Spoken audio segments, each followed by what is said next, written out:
Sarah Winters collapsed against the frozen train platform, her threadbare dress offering no protection against the Wyoming blizzard. Blood from her frost-cracked hands stained the snow beneath her. The crowd of Clearwater townspeople stepped back, their disgust written plain across their faces.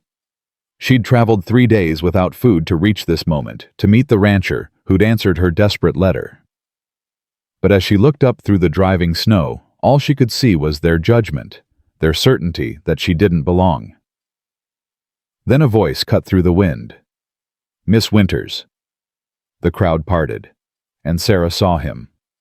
Before we continue this story of courage, heartbreak, and second chances, please subscribe to our channel and hit that notification bell. Stay with me until the very end. This journey gets even more powerful. And comment below with what city you're watching from. I want to see how far Sarah's story travels. Now let's begin. The man standing before her wasn't what Sarah had expected. Jacob Morrison was tall, lean, in a way that spoke of too many missed meals and too much hard work. His coat was patched, his boots worn nearly through. But his eyes blue, as the Wyoming sky held something she recognized immediately. Loss. "I'm Jacob Morrison," he said, extending a calloused hand. "You wrote about the teaching position." Sarah tried to stand, but her legs wouldn't cooperate.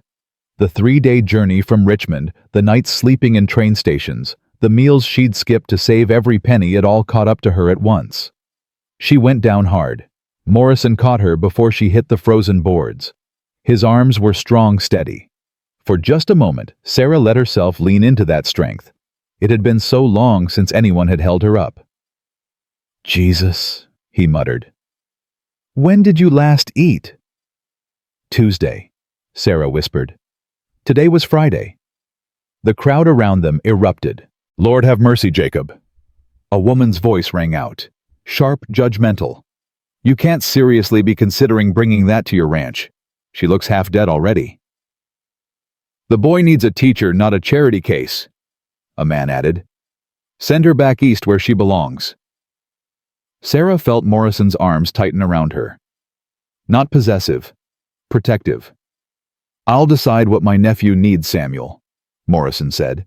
His voice was quiet, but it carried. "And right now, what he needs is someone who's willing to come all the way to Wyoming territory in the middle of winter.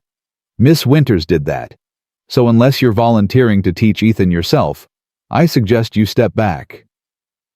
The man Samuel didn't move. He was well-dressed, prosperous-looking. Everything Morrison wasn't. "I'm trying to help you, Jacob.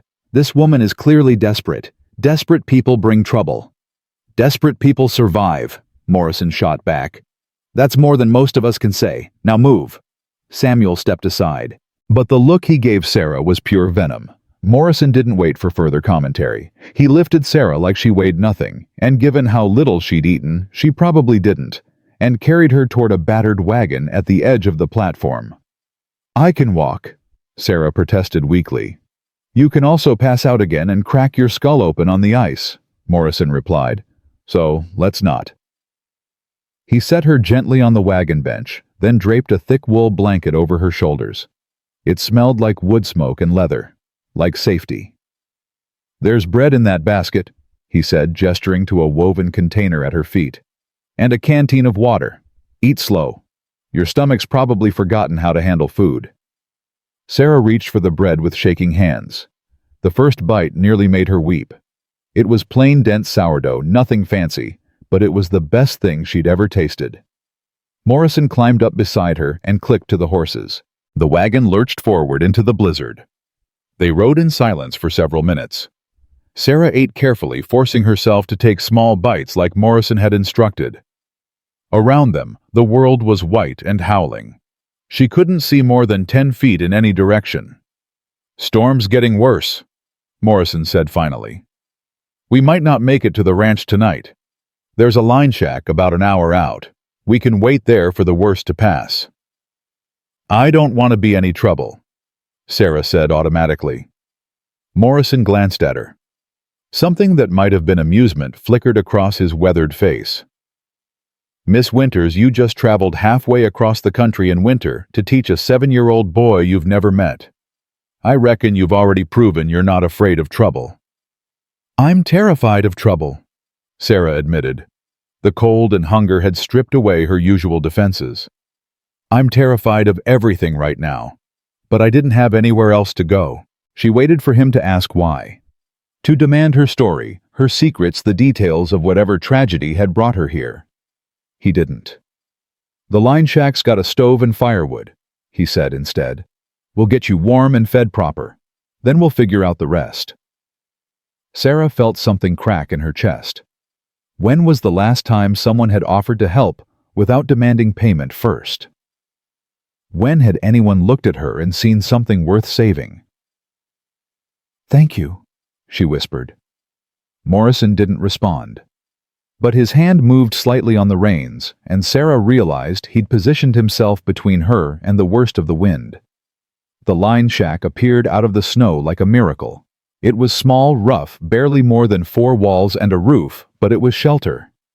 Morrison jumped down and secured the horses under a lean-to, then came around to help Sarah. Her legs still wouldn't hold her.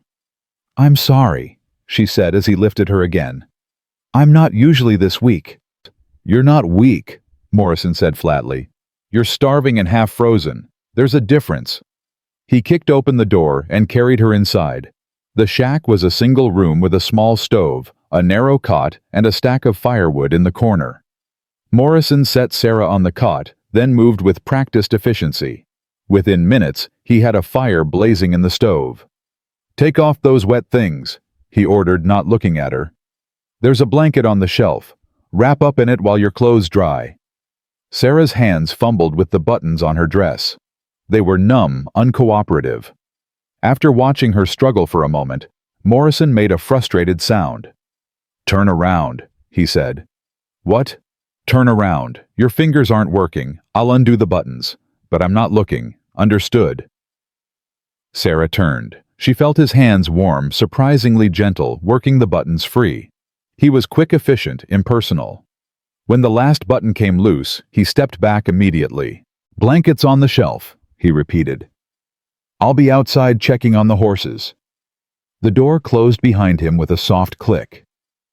Sarah peeled off her wet dress, her torn stockings, her undergarments that were more holes than fabric. She wrapped herself in the blanket, thick wool, surprisingly clean, and settled back on the cot. The warmth from the stove was already spreading through the small space. When Morrison came back in, his arms were full of supplies from the wagon. He didn't look at her directly, just set down a basket of food, a canteen, and what looked like a clean shirt. "That's Ethan's," he said, nodding at the shirt. "He's small for 7, but it'll cover you better than that blanket while your dress dries. And before you say anything, yes, you're taking it." Sarah pulled on the shirt. It fell nearly to her knees. "Thank you." Morrison busied himself with the fire, with arranging the food, with everything except looking at her. "You want to tell me what happened?" "Does it matter?" "Might," he said. "Depends on whether you've got someone coming after you. Husband, family, law." "My husband is dead," Sarah said. The words still felt strange in her mouth. "My father's business collapsed. My mother died. The creditors took everything, house furniture, my piano. My sister couldn't help. Her husband didn't want another mouth to feed, so I left." Morrison was quiet for a long moment. Then, "What'd you do after you left?" "Worked in a factory. The foreman—" Sarah stopped. Some stories didn't need telling. "It didn't work out. I found other work, washing, mending. Barely enough to eat. Then I saw an advertisement for teachers needed out west. I thought, I don't know what I thought, that maybe I could start over." "You can," Morrison said. He finally looked at her. "If you want to." "You don't even know if I can actually teach." "You talk like an educated woman. You clearly know your letters. And Ethan needs someone who can give him more than I can. I can teach him ranch work. I can't teach him reading and arithmetic and whatever else he's supposed to learn." "Your letter said his parents died." Morrison's face went hard. My brother and his wife. Both gone inside 6 months. Ethan came to me because there's nobody else. But I don't know what I'm doing with a child. I can keep him fed and warm and working. Can't give him the life he deserves. What life does he deserve? Better than this, Morrison said. Better than a broken-down ranch with an uncle who barely speaks and a future of nothing but hard work and harder winters. Sarah heard it then. The same grief she carried. The same guilt. You think you failed him? She said softly. Morrison's jaw worked. I know I did. His daddy was my brother. I should have seen how bad things were getting. Should have brought them here before. He stopped. Doesn't matter now. What matters is Ethan. And you. Me. I need help, Morrison said bluntly. The ranch is falling apart. I'm barely holding on. I need someone who can care for Ethan while I work. Someone who can teach him, give him some kind of future. In exchange, you get room and board and a small salary when I can afford it. It's not much, but it's honest work. You're offering me a job, Sarah said slowly, not charity. I don't do charity, Morrison replied. I do fair exchange. You work, you earn your place. That suit you. Sarah looked at this man, this stranger who'd caught her when she fell, who'd fed her and warmed her and offered her dignity instead of pity, who looked at her torn dress and empty hands and saw someone worth hiring. Yes, she said. That suits me fine. Morrison nodded. Good. Now eat some more.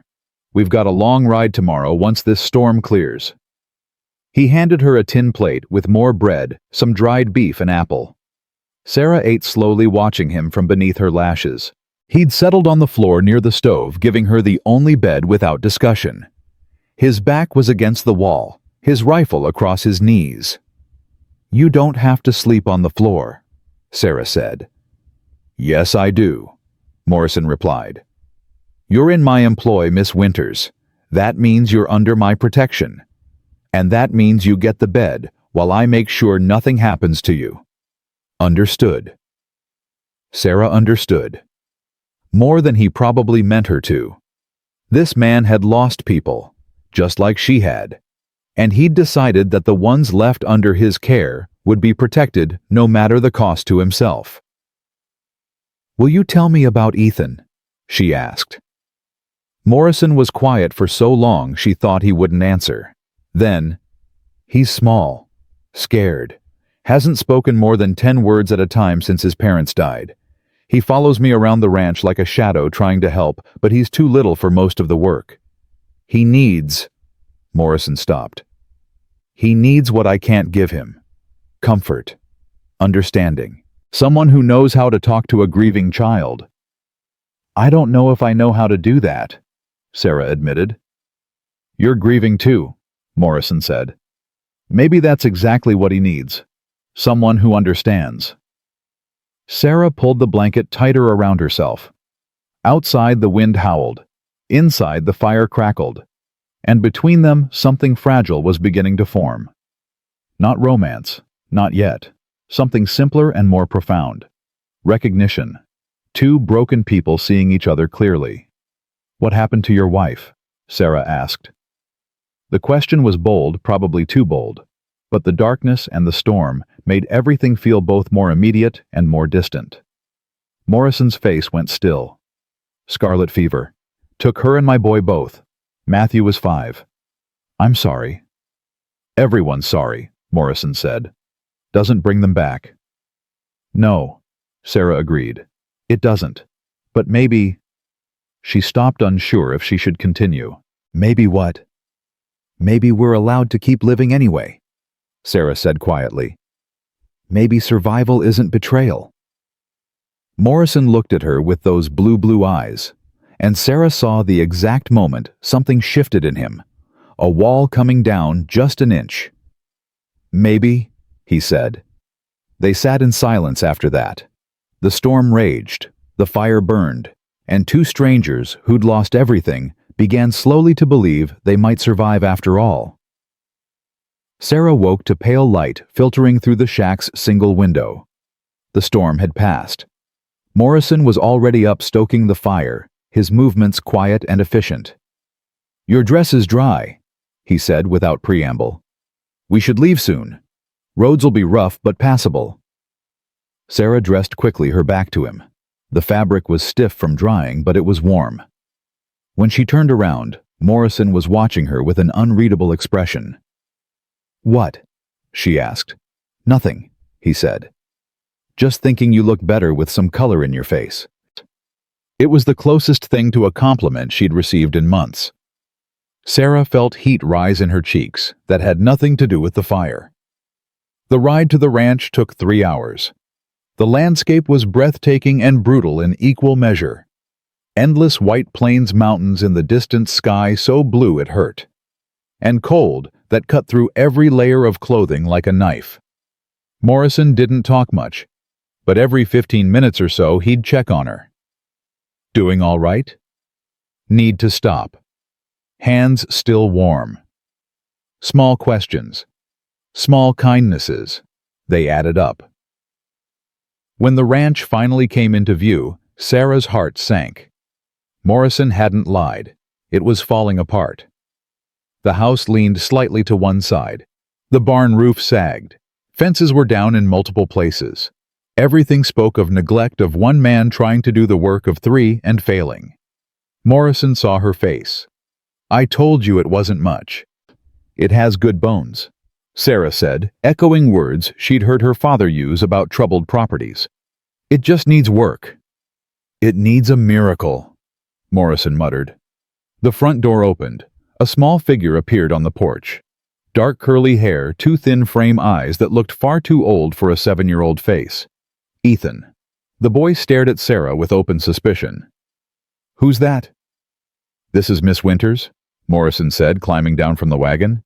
"She's going to be staying with us, teaching you your letters and numbers." "Don't need letters," Ethan said. His voice was small, but stubborn. "Yes, you do," Morrison replied. "And you'll be respectful about it. Understood?" Ethan's jaw set, but he nodded. Morrison helped Sarah down from the wagon. Her legs were steadier now, her strength returning with food and rest. But she still felt shaky as she approached the porch. Ethan watched her like she might suddenly attack. Sarah stopped a few feet away, got down on one knee so she was at his eye level. "Hello, Ethan," she said quietly. "I know you don't know me, and I know you probably don't want a stranger in your house, but I promise I'm going to try to help not hurt. Is that all right?" Ethan stared at her. Then, "You look sad." Sarah's breath caught, out of the mouths of babes. "I am sad," she said honestly. "I lost people I loved, just like you did. So yes, I'm very sad." "Uncle Jacob's sad too," Ethan said. "He doesn't say it, but I know." "I know," Sarah said. "Grown-ups are like that sometimes. We think we're protecting you by hiding our feelings, but maybe that's wrong. Maybe it's okay to be sad together." Ethan considered this. Then he reached out and took Sarah's hand. His fingers were small, cold, trusting. "You can come in," he said, "but the house is messy. Uncle Jacob tries, but he's not very good at cleaning." "That's all right," Sarah said. "I'm very good at cleaning. Maybe we can work together." Morrison stood behind her. Sarah could feel his presence like a warm wall against the cold. When she glanced back, she saw something in his face she hadn't seen before. Hope. The house was indeed messy, but it was also structurally sound, warm, and filled with light from large windows. Sarah could work with this. "I'll show you to your room," Morrison said. He led her up narrow stairs to a small bedroom with a single bed, a dresser, and a window overlooking the valley. "It's not much." "It's perfect," Sarah interrupted. "Mr. Morrison, you keep saying things aren't much. But compared to where I was a week ago, sleeping in train stations and wondering where my next meal would come from, this is everything." Morrison looked uncomfortable with her gratitude. "We eat at 6. Ethan can show you where things are if you need anything. I've got work to do in the barn." He left before she could respond. Sarah spent the rest of the afternoon exploring the house, meeting Ethan, and beginning to understand the shape of her new life. The boy was guarded, but not hostile. He showed her where things were kept, answered her questions in monosyllables, and disappeared whenever she tried to get too close. She didn't push. Grief took time. She knew that better than anyone. At 6, exactly, Morrison came in from the barn, washed up at the kitchen pump, and sat down at the table. Ethan joined him automatically. They both looked at Sarah, waiting. "Oh," Sarah said, suddenly understanding. "You want me to cook?" "Only if you can," Morrison said. "If not, I'll handle it." "I can cook." Sarah lied. She'd had servants most of her life. Her cooking skills were rudimentary at best. But she'd be damned if she'd admit that now. 45 minutes later, she set down 3 plates of what could generously be called food. The bacon was burned. The biscuits were hard as rocks. The beans were somehow both mushy and undercooked. Morrison looked at his plate, looked at her. "Miss Winters, I appreciate the effort, but I think maybe cooking isn't your strongest skill." "I'll learn," Sarah said defensively. "I'm sure you will," Morrison agreed. "But until then, how about I handle supper and you focus on teaching Ethan?" That was the arrangement anyway. Sarah wanted to argue, wanted to prove she could do this, but the evidence on their plates was pretty damning. "All right," she said quietly. "I'm sorry." "Nothing to be sorry for," Morrison said. "We all got skills we're good at and ones we're not. You can teach and organize and probably a dozen other things I can't do. I can cook and run a ranch. We'll figure out how to fit together." Fit together. Like they were pieces of a puzzle. Sarah felt something warm unfold in her chest. Morrison made fresh food simple but edible, and they ate in companionable silence. Afterward, Sarah insisted on washing dishes. That at least she could do. Ethan went up to bed without being told. Morrison stood in the doorway watching Sarah work. "Thank you," he said finally. "For coming, for staying, for trying." "Thank you for giving me a chance," Sarah replied. "When everyone else just saw rags and poverty. I saw someone who traveled across the country in winter because she needed a new start," Morrison said. "That takes courage. Whatever clothes you were wearing didn't change that." He left her with those words, went upstairs to tuck Ethan in to check the locks to do whatever his evening routine involved.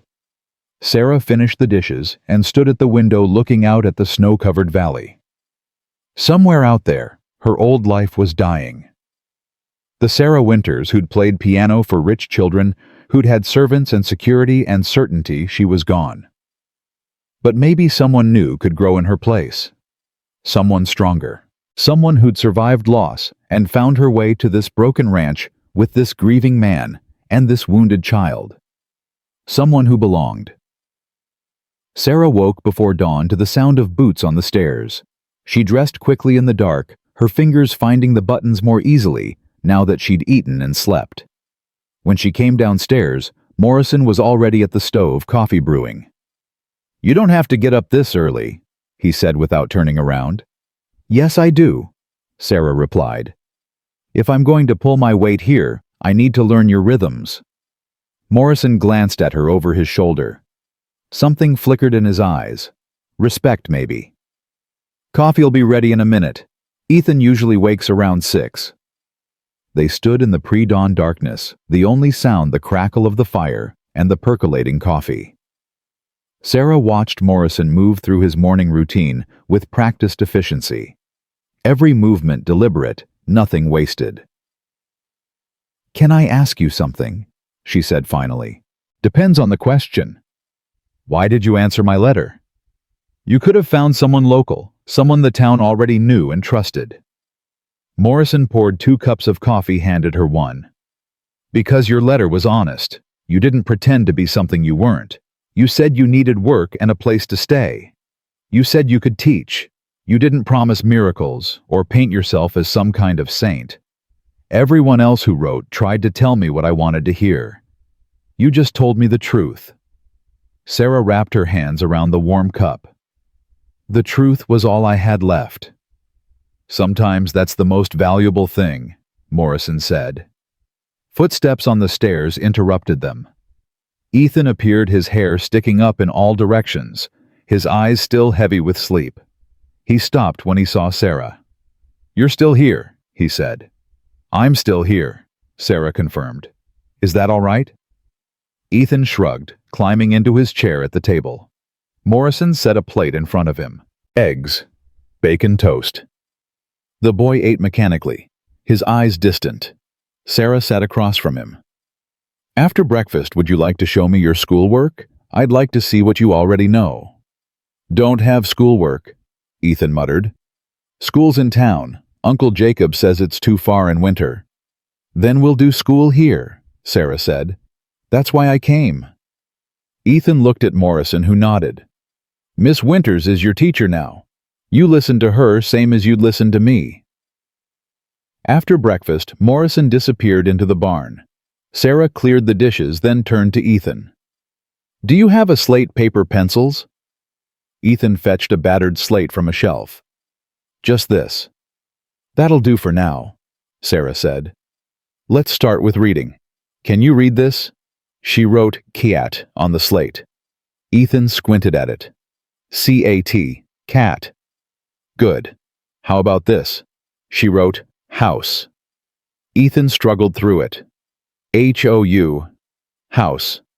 They worked for 2 hours. Ethan could read simple words but stumbled over anything more complex. His arithmetic was worse. He could count to 20 and add single digits, but subtraction confused him. "It's all right," Sarah said when she saw his frustration building. "You're doing fine. We'll work on this every day. You'll get better." "Pa said I was stupid," Ethan said suddenly. "Said I'd never amount to nothing." Sarah's heart cracked. "Your father was wrong. You're not stupid. You just haven't had proper teaching. There's a big difference." "Uncle Jacob says Pa was sick," Ethan continued. His voice was small, careful. "Says the drinking made him say things he didn't mean, but he said them a lot." Sarah set down the slate. "Ethan, look at me." The boy met her eyes reluctantly. "Sometimes people who are hurting hurt others. It doesn't make it right. And it doesn't make what they said true. You are smart and capable and worthy. Do you understand?" Ethan's eyes filled with tears. He blinked them back furiously. "Don't cry," he said more to himself than to her. "Uncle Jacob says crying don't fix nothing." "Your uncle is wrong about that," Sarah said gently. "Crying doesn't fix things, but it helps us survive them. It's all right to be sad, Ethan. It's all right to miss your parents even if they weren't perfect." A single tear escaped, rolling down Ethan's cheek. He wiped it away angrily. "I don't want to be sad no more." "I know," Sarah whispered. "I don't either, but maybe we can be sad together for a while, and maybe that makes it a little easier." Ethan stared at her for a long moment. Then he did something that surprised them both. He climbed into her lap, pressed his face against her shoulder, and cried. Sarah held him, just held him, let him sob out months of grief and fear and confusion. She stroked his hair and murmured soft words and let her own tears fall silently into his dark curls. That's how Morrison found them 20 minutes later. He stood in the doorway, snow dusting his shoulders, his face unreadable. "He all right?" he asked quietly. "He's grieving," Sarah said. "He needs to be allowed to grieve." Morrison's jaw tightened. "Grieving don't get the work done." "Maybe the work can wait," Sarah said.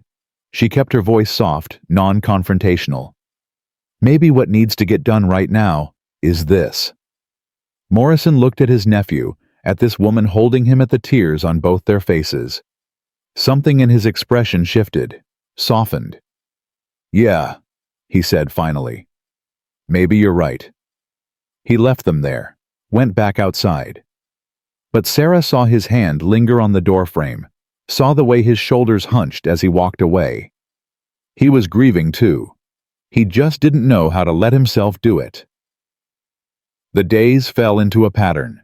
Morrison worked from dawn until dark, trying to repair 3 years of neglect. Sarah taught Ethan in the mornings, cleaned and organized in the afternoons, and slowly, painfully learned to cook edible meals with Morrison's patient instruction. "You're burning the bacon again," he said one evening, not unkindly. "I'm aware," Sarah replied through gritted teeth. "Turn down the heat, and flip it before it gets black." Sarah did as instructed. The bacon came out merely crispy instead of charred. Progress. "There," Morrison said. "See, you're learning." "I should already know this," Sarah muttered. "What kind of woman can't cook?" "The kind who had other people cooking for her," Morrison said. "Ain't nothing wrong with that. But it's different now, so you learn. Just like I'm learning to read better." Sarah looked at him sharply. "What?" Morrison's face flushed. "Ethan's been showing me his lessons. Some of the words you're teaching him, I don't know them either. So I'm learning too. Figured if I'm asking him to study, I should be doing the same." Sarah felt something warm bloom in her chest. "That's wonderful, Jacob." It was the first time she'd used his given name. He noticed. She saw it in the way his eyes widened slightly, the way color crept up his neck. "Just trying to be a better example?" he said gruffly. "Boy deserves that."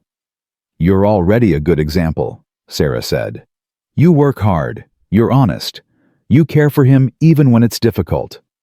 Those are the things that matter." Morrison busied himself with the coffee pot. "You think so. I know so." They ate dinner as a family now, the three of them around the table, Ethan chattering about what he'd learned that day, Morrison listening with quiet attention, Sarah watching them both and feeling something she hadn't felt in years. Belonging. 2 weeks after her arrival, a knock came at the door. Morrison answered it to find Samuel Fletcher standing on the porch, his expensive coat making him look even more out of place against the rough cabin. "Jacob," Fletcher said. His tone was friendly, but his eyes were calculating. "Heard you've got yourself a housekeeper." "Teacher," Morrison corrected. "For Ethan." "Ah, yes, the woman from the train station." Fletcher's gaze found Sarah across the room. "Miss Winters, was it? I don't believe we were properly introduced. I'm Samuel Fletcher. I own the largest ranch in the valley." "Mr. Fletcher," Sarah said coolly. She remembered his comments at the station. Desperate people bring trouble. Fletcher stepped inside without invitation. "I actually came by to make you an offer, Jacob. I know times have been hard since Anna passed. I'd like to buy your ranch. Fair price. More than fair, really. You could take the boy, start fresh somewhere easier." "Ranch isn't for sale," Morrison said flatly. "Come now. Be reasonable. You're barely hanging on. Another winter like the last one, and you'll lose everything anyway. At least this way you'd have money in your pocket." "I said no, Samuel." "Oh." Fletcher's friendly mask slipped. "That water access on your land. I need it for my herd. If you won't sell, we'll have problems come summer." "The water's on my property," Morrison said. "I've got legal claim. You want a dispute that, take it up with the territorial judge." "Maybe I will," Fletcher said. His eyes went to Sarah again. "Though I wonder what the judge will think about your living arrangements here. Single woman, single man, young boy. Some might say that's not proper." Sarah stepped forward.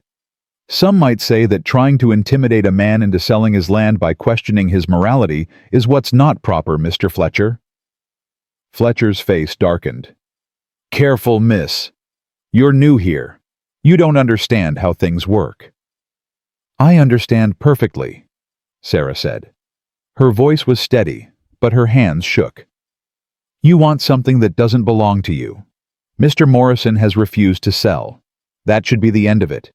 But instead, you're threatening him. That's not how decent men conduct business."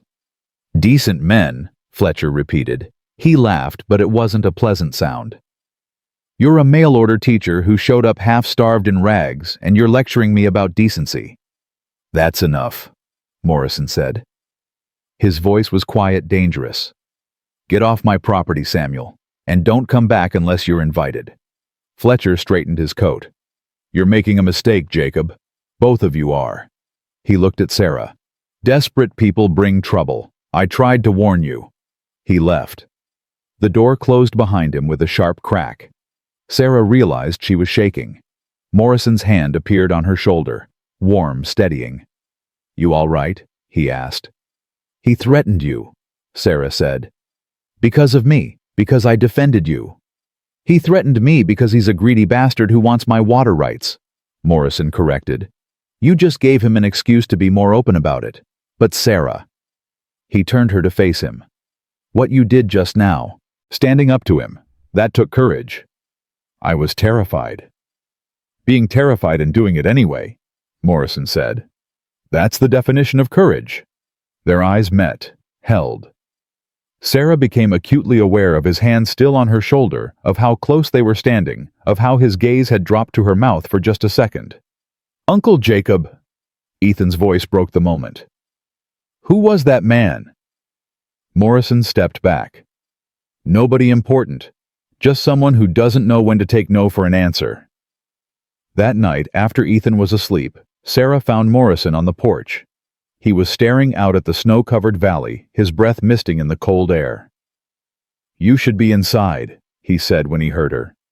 "It's freezing out here." "So should you," Sarah replied, wrapping her shawl tighter. "But here we both are." Morrison's mouth quirked, almost a smile. Stubborn woman. Stubborn man. They stood in companionable silence for a moment. Then Morrison spoke. "Fletcher's going to cause problems. I need you to know that. He wants this land, and he's not above using dirty tactics to get it." "What kind of tactics?"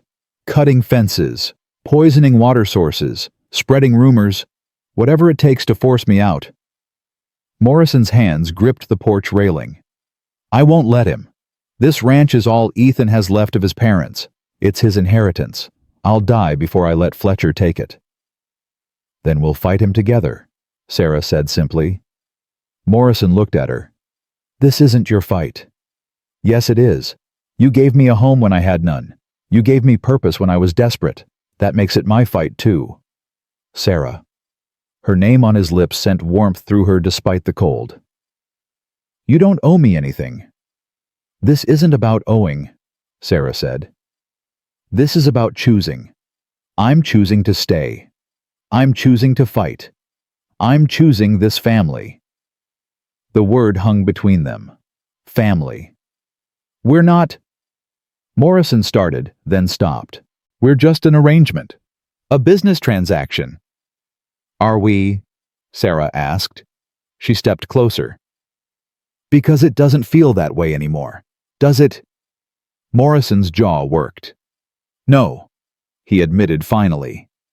"It doesn't." "So what does it feel like?" Sarah pressed. She needed to hear him say it. Needed to know she wasn't imagining this connection between them. "It feels like," Morrison said slowly, "like I'm standing on the edge of something terrifying. Like if I take one more step everything changes, and I don't know if I'm brave enough to do that." "You're the bravest man I know," Sarah said. "I'm a coward," Morrison replied. "I let my wife and son die while I was away checking cattle. I let my brother drink himself to death instead of forcing him to get help. I'm letting my nephew grow up with barely any schooling because I can't afford to pay for proper teachers. I'm failing at everything that matters." "You're surviving," Sarah said fiercely. "You're keeping Ethan fed and warm and safe. You're working yourself to exhaustion trying to save this ranch. You gave a stranger a chance when everyone else just saw poverty and judged her. Jacob, you're not failing. You're doing the best you can with impossible circumstances." Morrison's eyes were bright. With unshed tears, Sarah realized. "You really believe that?" "I know it," Sarah said. She took his hand. His fingers were rough, calloused cold from the night air. "You saved me. That day at the train station. You saw something worth saving when I couldn't even see it myself. So yes, I believe in you. And I'm not leaving. Not because of Fletcher's threats, or town gossip, or anything else." Morrison's hand tightened around hers. I can't promise you anything. I can't promise the ranch won't fail or that Fletcher won't find a way to take it. I can't promise I'll ever be anything more than a broken man trying to hold broken pieces together. I'm not asking for promises, Sarah said. I'm just asking you to let me stay. Let me help. Let me be part of this fight. Morrison pulled her closer, not inappropriately, just close enough that she could feel his warmth, smell the wood smoke and leather scent that was becoming familiar. Safe. All right, he said quietly. Stay. Fight with me. But Sarah. He looked down at her and his eyes were intense, burning. If things get dangerous, if Fletcher escalates, I need to know you'll take Ethan and run, get him somewhere safe. And leave you. Sarah shook her head. Not a chance. Sarah. No. She interrupted. We stay together, all three of us. That's how this works. You don't get to protect me by sacrificing yourself. We protect each other. Understood. Morrison stared at her for a long moment. Then he did something unexpected. He laughed. It was rusty, like he hadn't used those muscles in years. But it was real. You're the most stubborn woman I've ever met, he said. And you're the most stubborn man, Sarah replied. We're well matched. Something shifted between them in that moment. An acknowledgement. An understanding. This wasn't just employer and employee anymore. This was partnership. This was the beginning of something neither of them had planned, but both desperately needed. We should go inside, Morrison said finally, before we both freeze to death. But neither of them moved. They stood there on the porch, hands clasped, breath misting in the cold air, and Sarah felt something she hadn't felt since before her husband died. Hope. The next morning, Sarah found Morrison teaching Ethan how to mend a fence. The boy was struggling with the wire, his small hands unable to grip it properly. Like this, Morrison said patiently, demonstrating again. Twist it twice, then hook it through. Ethan tried again. The wire slipped. Frustration clouded his face. I can't do it, he said. I'm too small. You're not too small, Morrison said. You're 7. When I was 7, I couldn't do this either. But I learned. And so will you. What if I can't? Ethan's voice was small. What if I'm not strong enough to help you? Morrison knelt in the snow. Ethan, look at me. The boy met his eyes reluctantly. You help me every day just by being here, by giving me a reason to keep going. The fence work, the ranch work, all that. That's just work. It'll get done or it won't. But you're what matters. Do you understand? Ethan's lip trembled. Pa said I was useless. Your pa was drunk and grieving and wrong, Morrison said firmly. You are not useless. You are important and loved and exactly enough just as you are. Tears streamed down Ethan's face. You love me. Morrison's expression cracked. Of course I love you. You're my nephew. Your family. I might not be good at saying it, but that doesn't make it less true. Ethan threw himself at Morrison, wrapping his small arms around his uncle's neck. Morrison held him, his own eyes suspiciously bright. Sarah watched from the window, tears streaming down her own face. This man who thought he was failing was doing everything right. He just couldn't see it. That afternoon, Sarah tackled the house with renewed determination. She scrubbed floors, washed windows, organized cupboards. She found treasures hidden in the chaos. A photograph of Morrison with a woman and young boy. His wife and son, she realized. Anna and Matthew. The woman was beautiful, smiling. The boy looked like Ethan. Sarah set the photograph on the mantel. Some things shouldn't be hidden away. She found another photograph. A young Morrison with another man who had to be his brother. They were laughing arms around each other's shoulders, before grief and alcohol destroyed one of them. That photo went on the mantel too. When Morrison came in that evening, he stopped short. His eyes found the photographs immediately. "I hope you don't mind," Sarah said quietly. "I just thought, they should be visible. They were part of your life. Hiding them doesn't make the loss any easier." Morrison walked to the mantel, picked up the photograph of Anna and Matthew. His hand shook slightly. "I put them away," he said. "After they died. Couldn't stand to look at them. Couldn't stand the reminder of what I'd lost." "And now?" Sarah asked. Morrison set the photograph back down carefully. "Now I think maybe you're right. Maybe hiding from grief just makes it grow in the dark. Maybe it's better to let it exist in the light." He turned to her. "Thank you. For understanding. For not just following the rules of how things should be done." "There are no rules for grief," Sarah said. "Everyone figures it out their own way." That night at dinner, Ethan noticed the photographs. "That's Pa," he said, pointing to the one with Morrison and his brother. "Before he got sick." "Yes," Morrison said. "He looks happy." He was. Once. Ethan studied the photo for a long moment. "I remember him happy. Sometimes. Before Ma died. He used to make me pancakes on Sunday mornings. They were always burnt, but I didn't care." "Your Ma couldn't cook either," Morrison said, and there was the ghost of a smile on his face. "Burned everything. Your Pa used to joke that he married her for her pretty face, not her kitchen skills." "Tell me more," Ethan said. "About them, before everything got bad." Morrison looked uncomfortable, but Sarah nodded encouragingly. "Your Ma sang all the time. Couldn't carry a tune to save her life, but she didn't care. And your Pa, he was good with numbers, could figure out calculations in his head faster than anyone I knew." "Like me," Ethan said. "Miss Sarah says I'm good at arithmetic." "You are," Sarah confirmed. "Very good." "You got their best parts," Morrison told Ethan. "Your Ma's joy, your Pa's quick mind.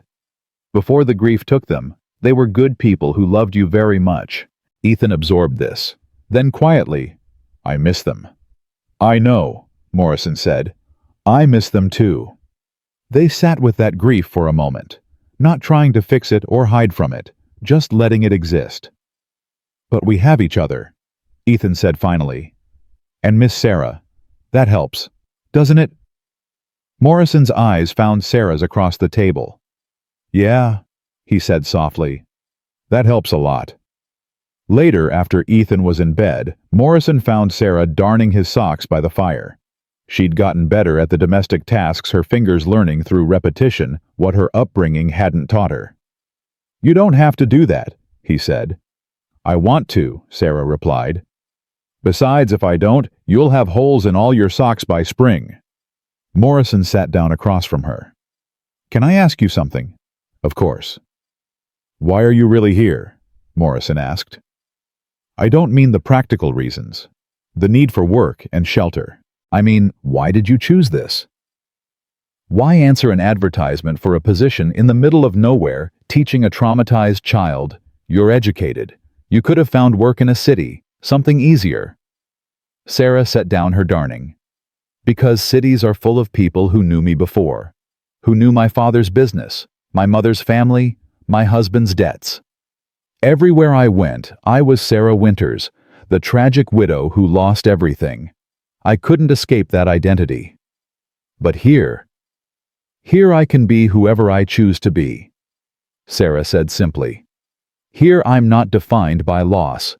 I'm defined by what I do every day, how I teach Ethan, how I help you, how I build something new instead of mourning what's gone." "Is it working?" Morrison asked. "Are you building something new?" Sarah met his eyes. "Yes, I think I am. We all are." Morrison leaned forward, his elbows on his knees. "I need to tell you something. About Fletcher. About what might be coming." "All right." "He's not going to give up," Morrison said. The water rights on this land. Come summer when the drought hits, they'll be worth more than the ranch itself.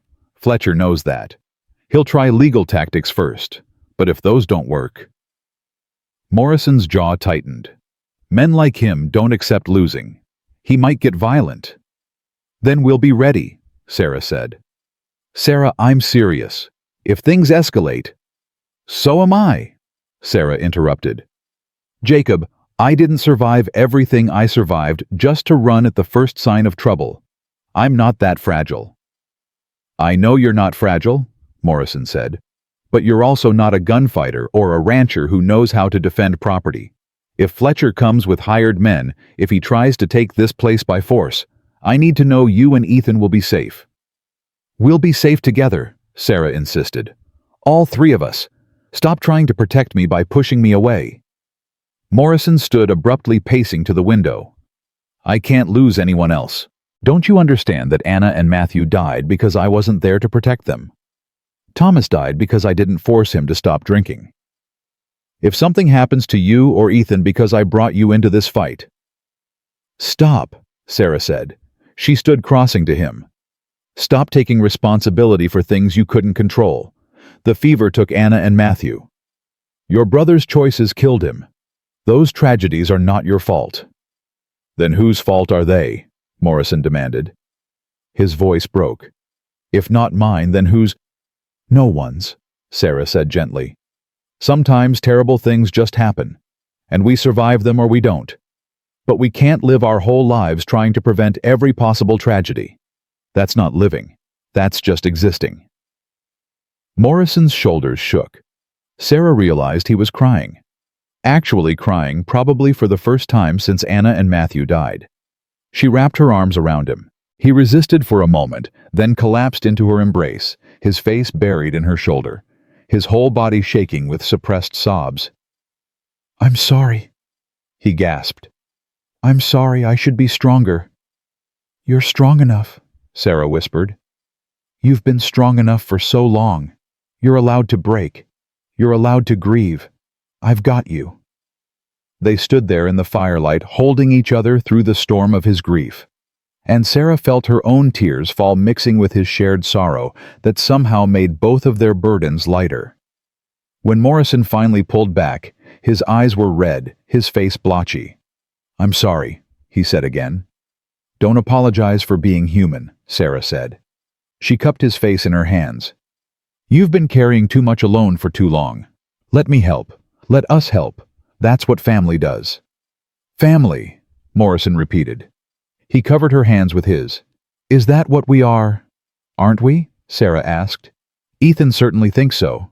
And I feel more at home here in 3 weeks than I did in my entire life before. So yes, I think we're family. Morrison's thumb stroked across her knuckles. I don't know how to do this. How to let people in again. How to risk caring when I know how much it hurts to lose. Neither do I, Sarah admitted. But maybe we figure it out together. One day at a time. One moment at a time. One moment at a time, Morrison echoed. He was still holding her hands, still standing close enough that she could feel his warmth, see the flecks of gray in his blue eyes. Jacob, she whispered. Sarah. The moment stretched between them, fragile and precious. Morrison leaned closer. Sarah's breath caught. This was it. The moment everything would change. A floorboard creaked upstairs. They sprang apart. Ethan appeared at the top of the stairs, rubbing his eyes. I had a bad dream, he said sleepily. Can I come down? Of course. Sarah said, her voice only slightly unsteady. Come here. Ethan padded down the stairs and climbed into her lap when she sat in the rocking chair. She held him, stroking his hair, humming softly. Morrison watched them, his expression unreadable.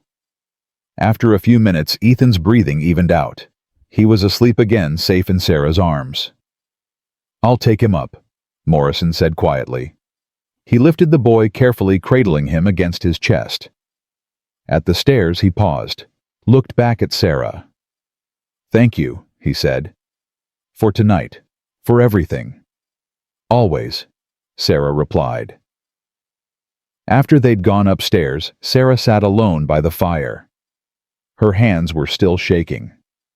From fear or hope, or something in between she couldn't say. But she knew one thing with absolute certainty. She was falling in love with Jacob Morrison, with his strength and his grief, and his stubborn determination to protect everyone but himself.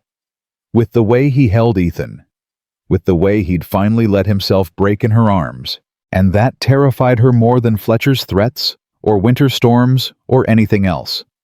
Because loving someone meant risking loss, and she'd already lost so much.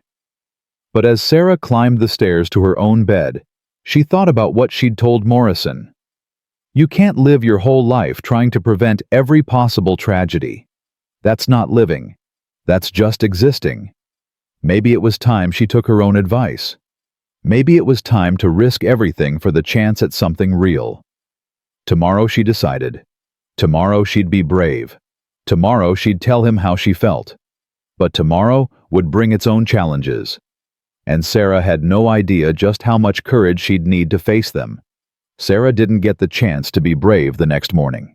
She woke to shouting and the sound of horses in the yard. Through her window she saw 5 men on horseback surrounding Morrison, who stood on the porch with his rifle. She dressed in seconds and flew down the stairs. Ethan was already awake, pressed against the wall by the window, his face white with fear. "Stay inside," Sarah told him. "No matter what happens, you stay inside." She stepped onto the porch beside Morrison. His jaw tightened when he saw her, but he didn't order her back in. Fletcher sat on his horse at the front of the group. The 4 men with him looked like hired guns. Hard-faced, armed, dangerous. "Morning, Jacob," Fletcher said pleasantly. "Miss Winters, beautiful day, isn't it?" "State your business," Morrison said. His rifle wasn't pointed at anyone, yet, but the threat was clear. "I've come with papers," Fletcher said. He pulled out a document from his coat. "Legal claim to the water rights on this property. Seems there was an error in the original land grant. My lawyers researched it thoroughly. The water never belonged to you. It belongs to my family's claim established in 1867. "That's a lie," Morrison said flatly. "My father homesteaded this land in 1870. Water rights came with it. I've got the documents to prove it." "Documents can be disputed," Fletcher said, "and I've got a judge who's willing to review the claim. But I'm a reasonable man. I'm willing to settle this without legal trouble. Sell me the ranch for fair price and we'll call it even." "How much is he paying you?" Sarah asked suddenly. All eyes turned to her. The judge. How much is Fletcher paying him to rule in his favor? Fletcher's pleasant expression slipped. "Careful, miss. Accusing a territorial judge of corruption is a serious matter." "So is trying to steal a man's land through fraudulent claims," Sarah shot back.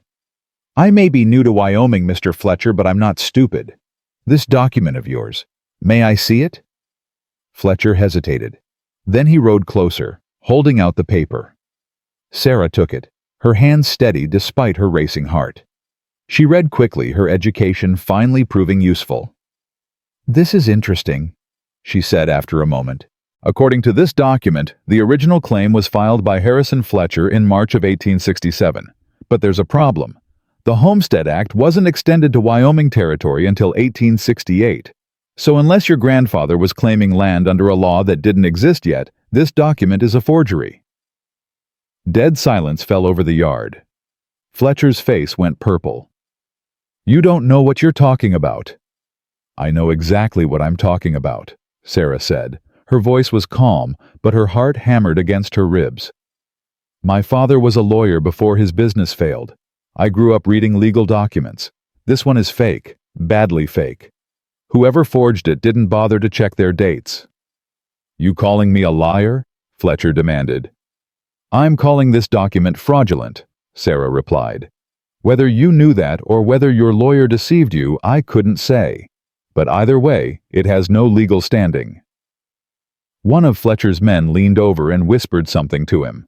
Fletcher's expression darkened further. This isn't over. I'll get a proper legal review.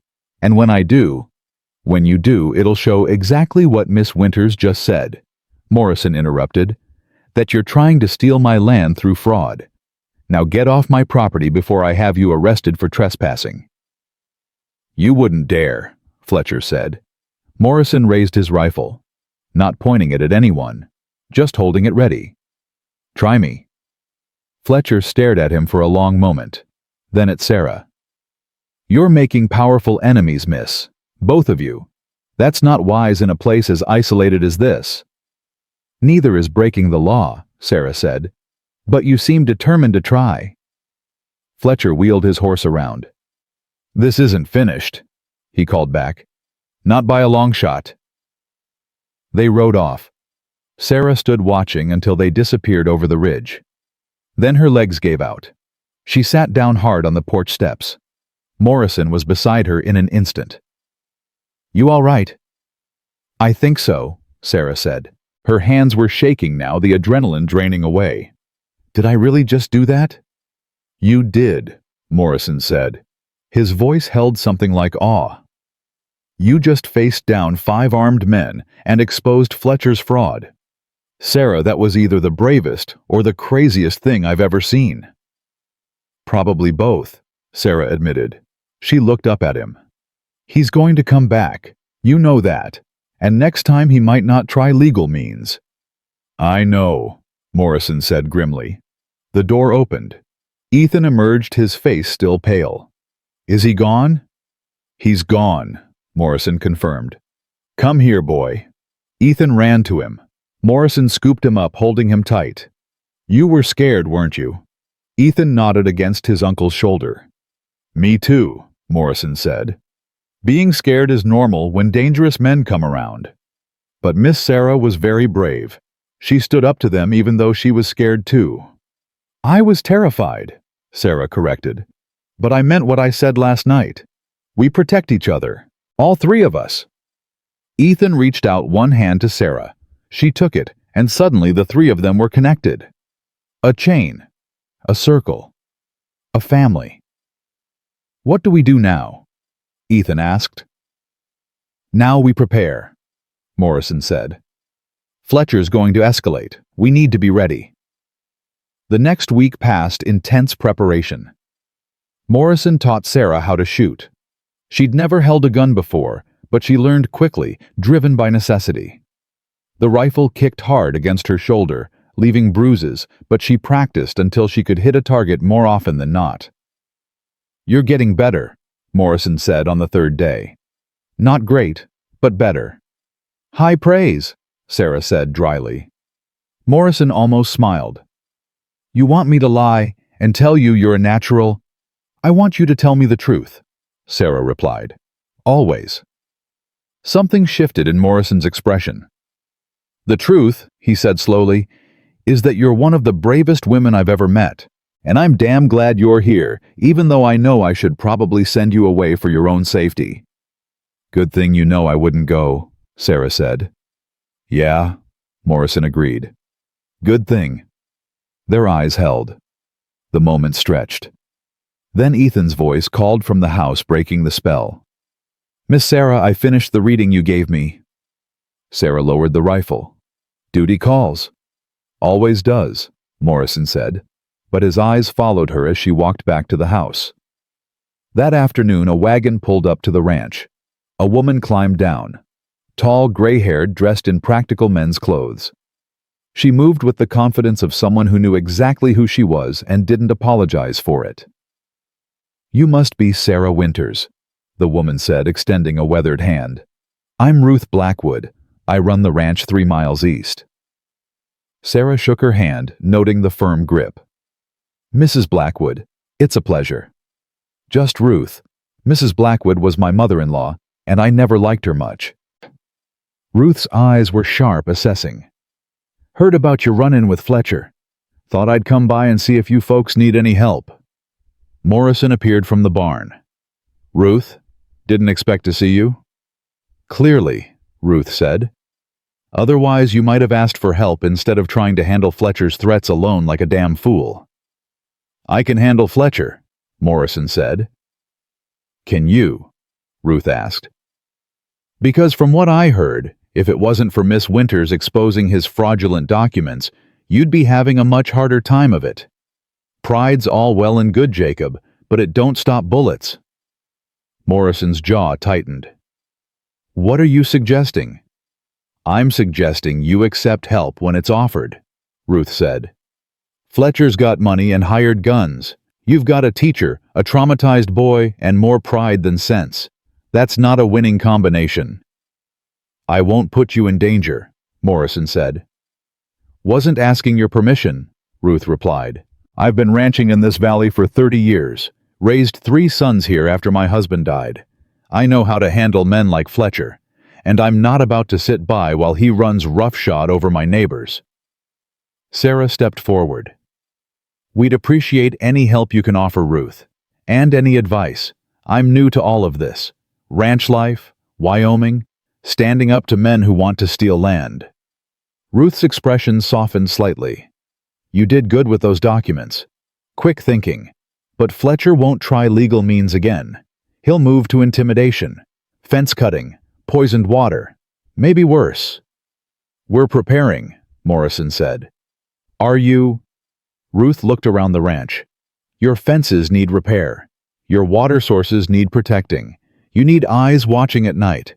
Can you do all that and run the ranch and care for a child? Morrison didn't answer. The truth was obvious to all of them. Let me help, Ruth said. My boys can ride patrol. We can coordinate. Make it harder for Fletcher to act without consequences. Why? Morrison asked. Why risk it? Ruth met his eyes steadily. Because this valley used to be a place where neighbors helped neighbors. Where we looked out for each other. Men like Fletcher are trying to change that. Trying to make it into something ugly where only money and power matter. I won't stand for it. And I don't think you will either. Morrison looked at Sarah. She nodded. Whatever choice he made, she'd support it. But she hoped he'd choose help over pride. All right, Morrison said finally. I accept your help, and I'm grateful for it. Good, Ruth said. Now let's talk strategy. They spent the next hour planning. Ruth's sons would take turns riding patrol at night. Morrison would focus on repairing the fences and protecting the water sources. Sarah would keep Ethan safe and maintain a watch during the day. You ever use that rifle? Ruth asked Sarah. I'm learning, Sarah admitted. Jacob's been teaching me. Show me, Ruth said. Sarah fetched the rifle and set up at the target Morrison had made. She fired 6 shots. 3 hit the target. 3 went wide. Not terrible, Ruth said, but not good enough if you need to defend yourself or the boy. Here. She took the rifle. You're anticipating the kick. Makes you flinch. Breathe out as you pull the trigger. Like this. Ruth fired. The bullet hit dead center. She handed the rifle back. Try again. Sarah did. This time, 4 shots hit the target. Better, Ruth said. Practice every day, an hour minimum. You need this to be instinct, not thought. I will, Sarah promised. Ruth studied her. You're not what I expected when I heard Jacob had hired a mail-order teacher. What did you expect? Someone softer, Ruth said bluntly. Someone who'd run at the first sign of trouble. But you're still here, even after Fletcher's threats. Why? Sarah thought about how to answer. Because running is what I did before. After my husband died and I lost everything. I ran from city to city, job to job, never staying anywhere long enough to build something real. I'm tired of running. I want to fight for something, for someone, for this.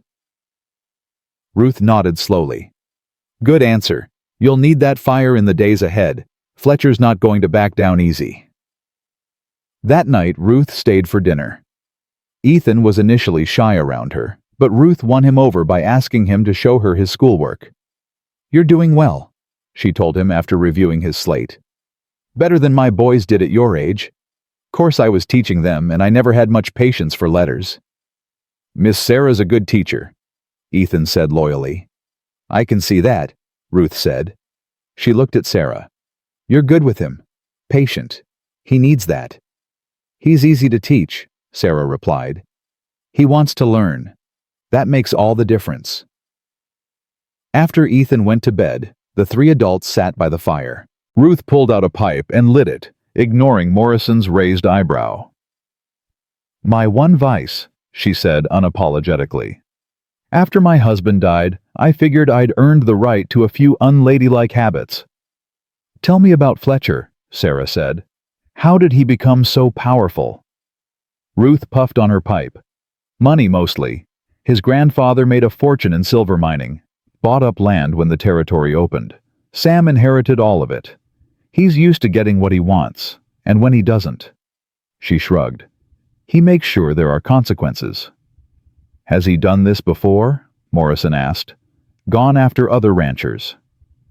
3 that I know of, Ruth said. 1 sold. 1 lost his cattle to mysterious illness. 1 had his barn burned down. They all left. And you didn't stop him? Morrison's voice was tight. I tried, Ruth said. Went to the territorial marshal. Fletcher had alibis for everything. Couldn't prove he was behind any of it. By the time I realized how bad it was, those ranchers were already gone. She met Morrison's eyes.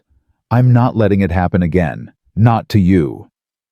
I appreciate that, Morrison said. But I won't let you risk your ranch, your sons. My boys are grown men who make their own choices, Ruth interrupted. And they choose to help. Same as me. Stop trying to carry everything alone, Jacob. You're not Atlas. The weight'll crush you. Morrison looked into the fire.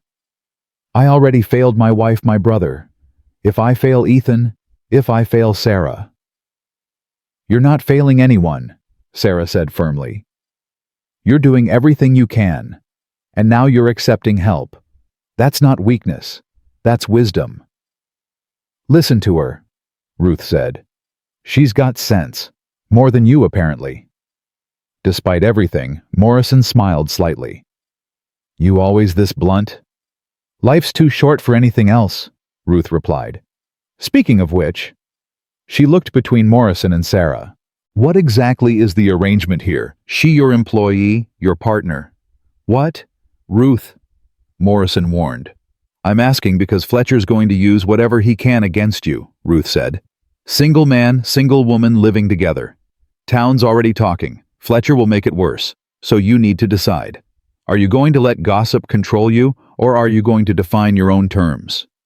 Sarah felt her face heat. I'm Jacob's employee, Ethan's teacher, that's all. Ruth looked at Morrison. That true? Morrison's hands gripped his knees. Yes, that's all it is. Pity, Ruth said. Because from where I'm sitting, you two look at each other like you're a lot more than employer and employee. But if you want to keep lying to yourselves, that's your business. She stood. I should head back. I'll send my eldest Thomas tomorrow to start patrol. If you see anything suspicious, riders cut fences. Anything, you fire 3 shots. We'll come running. After Ruth left, Morrison and Sarah sat in awkward silence. Finally, Morrison spoke. I'm sorry about that. Ruth means well, but she's honest. Sarah finished. She's honest, and she's not wrong. Morrison looked at her sharply. Sarah. We need to talk about this, Sarah said. She'd promised herself she'd be brave today. She hadn't expected it to be this hard. About what's happening between us. Nothing's happening, Morrison said, but his voice lacked conviction. Isn't it? Sarah asked. Jacob, look at me. He did. And Sarah saw everything in his eyes. The longing, the fear, the desperate hope that maybe, just maybe, he could have this. I'm falling in love with you, Sarah said. The words came out steady clear. I didn't mean to. I told myself it was just gratitude, just the relief of having a home. But it's not. It's you. The way you care for Ethan.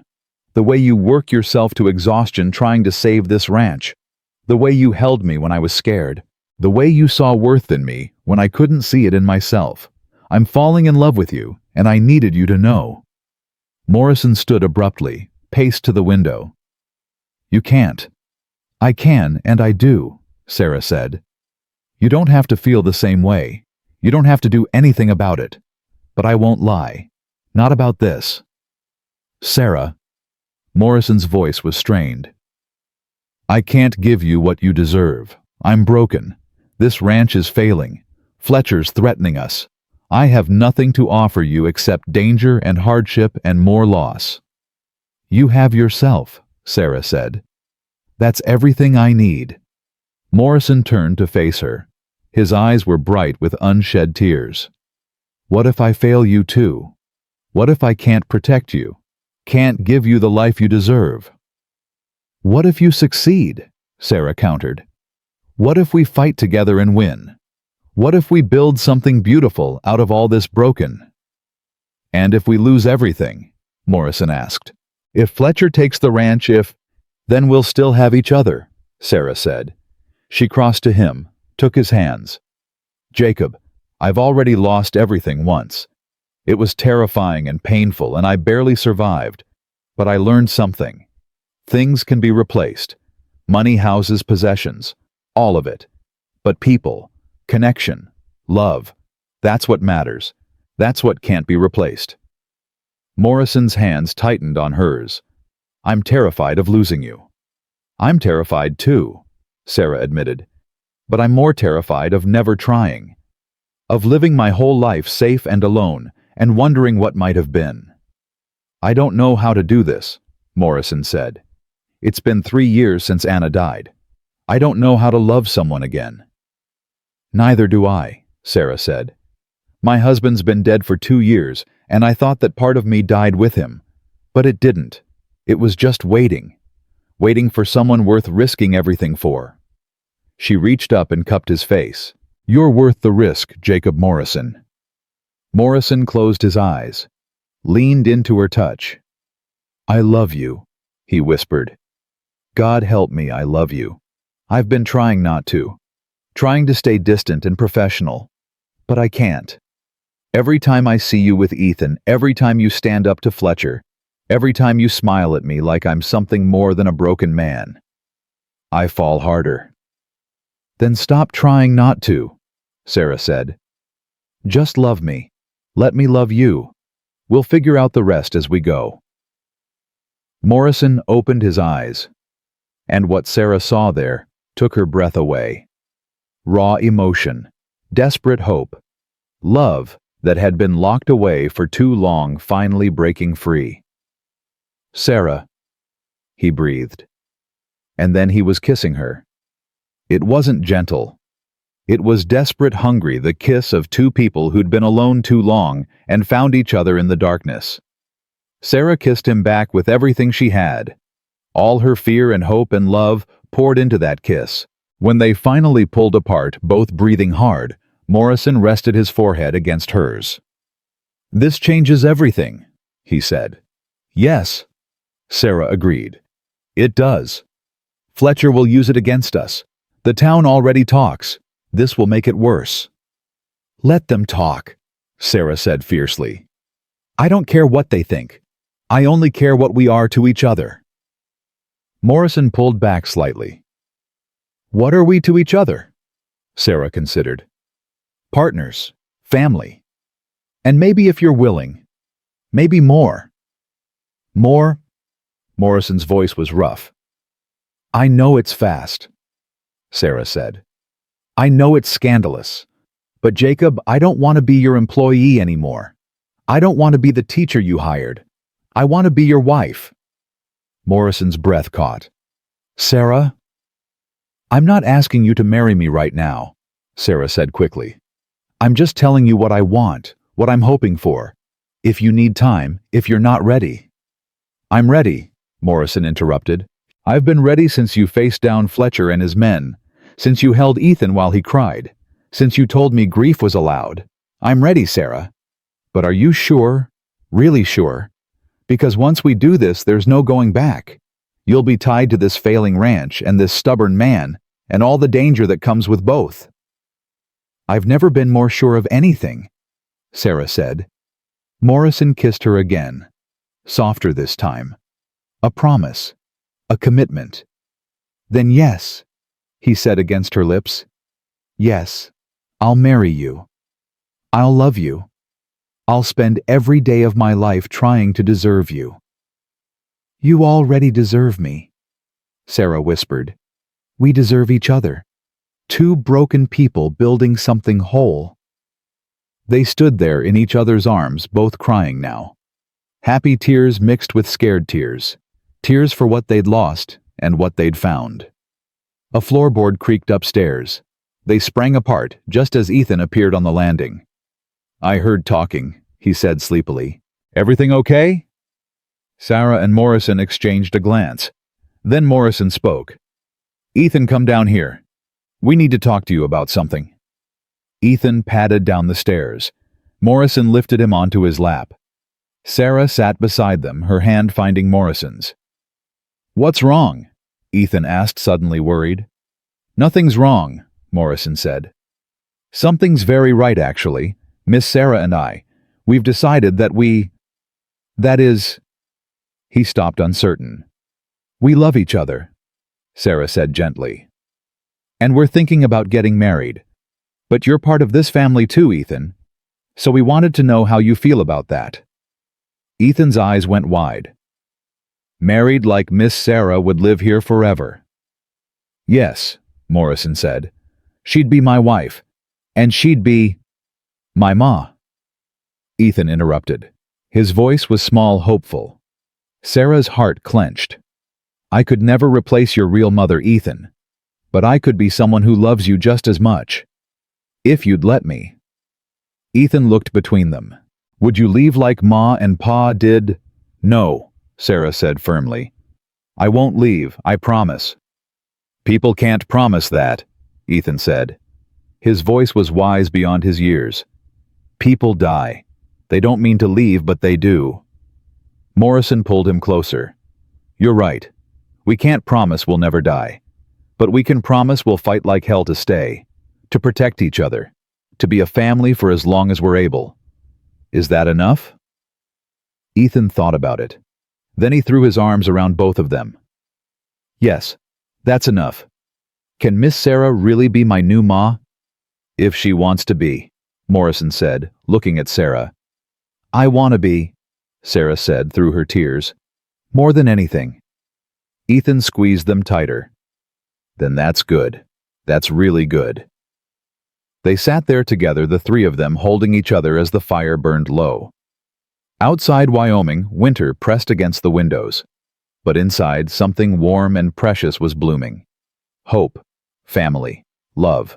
And tomorrow, Sarah thought tomorrow we'll figure out how to protect it. How to face Fletcher and his threats, and whatever else comes our way. But tonight, just for tonight, they'd be happy. They'd be together. They'd be a family. And that was everything. Morning came too soon and brought trouble with it. Sarah woke to Morrison shaking her shoulder, his face grim in the pre-dawn darkness. Get up, he said quietly. Get dressed and get Ethan. Don't ask questions, just move. Sarah's heart lurched into her throat. She threw on her clothes, her fingers clumsy with fear. Morrison was already downstairs, rifle in hand, staring out the window. What is it?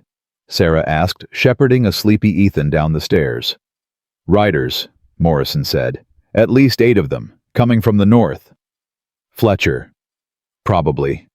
Morrison's jaw was tight. Ruth's boys were supposed to be watching. Either they missed these men or... He didn't finish the thought. Didn't need to. What do we do? Sarah asked. She kept her voice calm for Ethan's sake, but terror clawed at her chest. You take Ethan to the root cellar, Morrison said. There's a door hidden behind the shelves. You go through it and you run. Don't stop until you reach Ruth's place. No, Sarah said flatly. We're not leaving you. Sarah. I said no. She grabbed the other rifle from above the fireplace. Ethan, go to the cellar. Stay there until one of us comes for you. Do not come out for anyone else. Understand? Ethan's face was white, but he nodded. Be careful. Always, Sarah promised.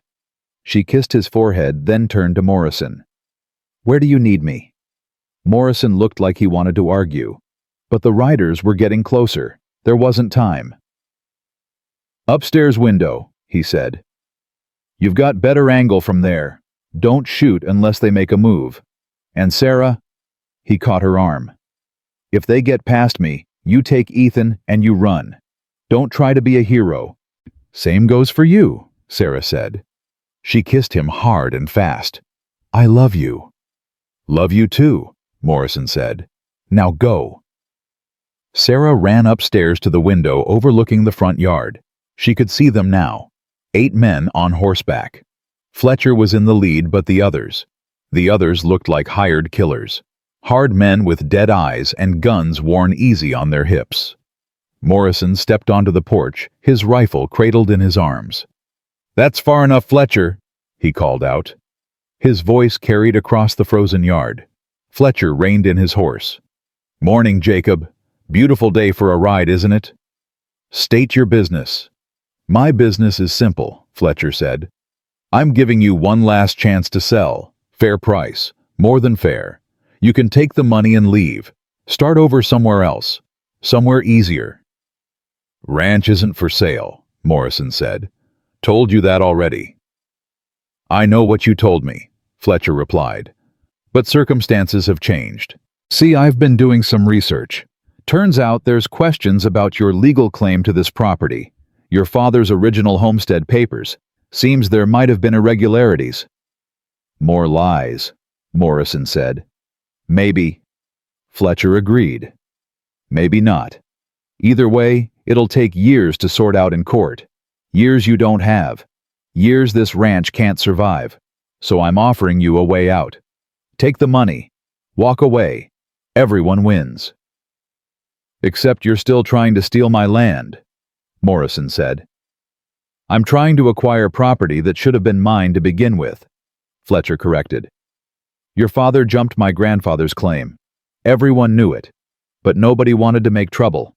I'm just setting things right." "You're a liar and a thief," Morrison said. "And I want you off my property." Fletcher's pleasant expression vanished. "I tried to do this the easy way, but you're too stubborn to see sense. Boys," he gestured to his men, "persuade Mr. Morrison to reconsider." The hired guns started to dismount. Sarah's heart hammered so hard she thought it might burst through her ribs. She aimed her rifle at the closest man. Then hoofbeats thundered from the east. Ruth Blackwood appeared with her 3 sons, all of them armed. They positioned themselves between Fletcher's men and the house.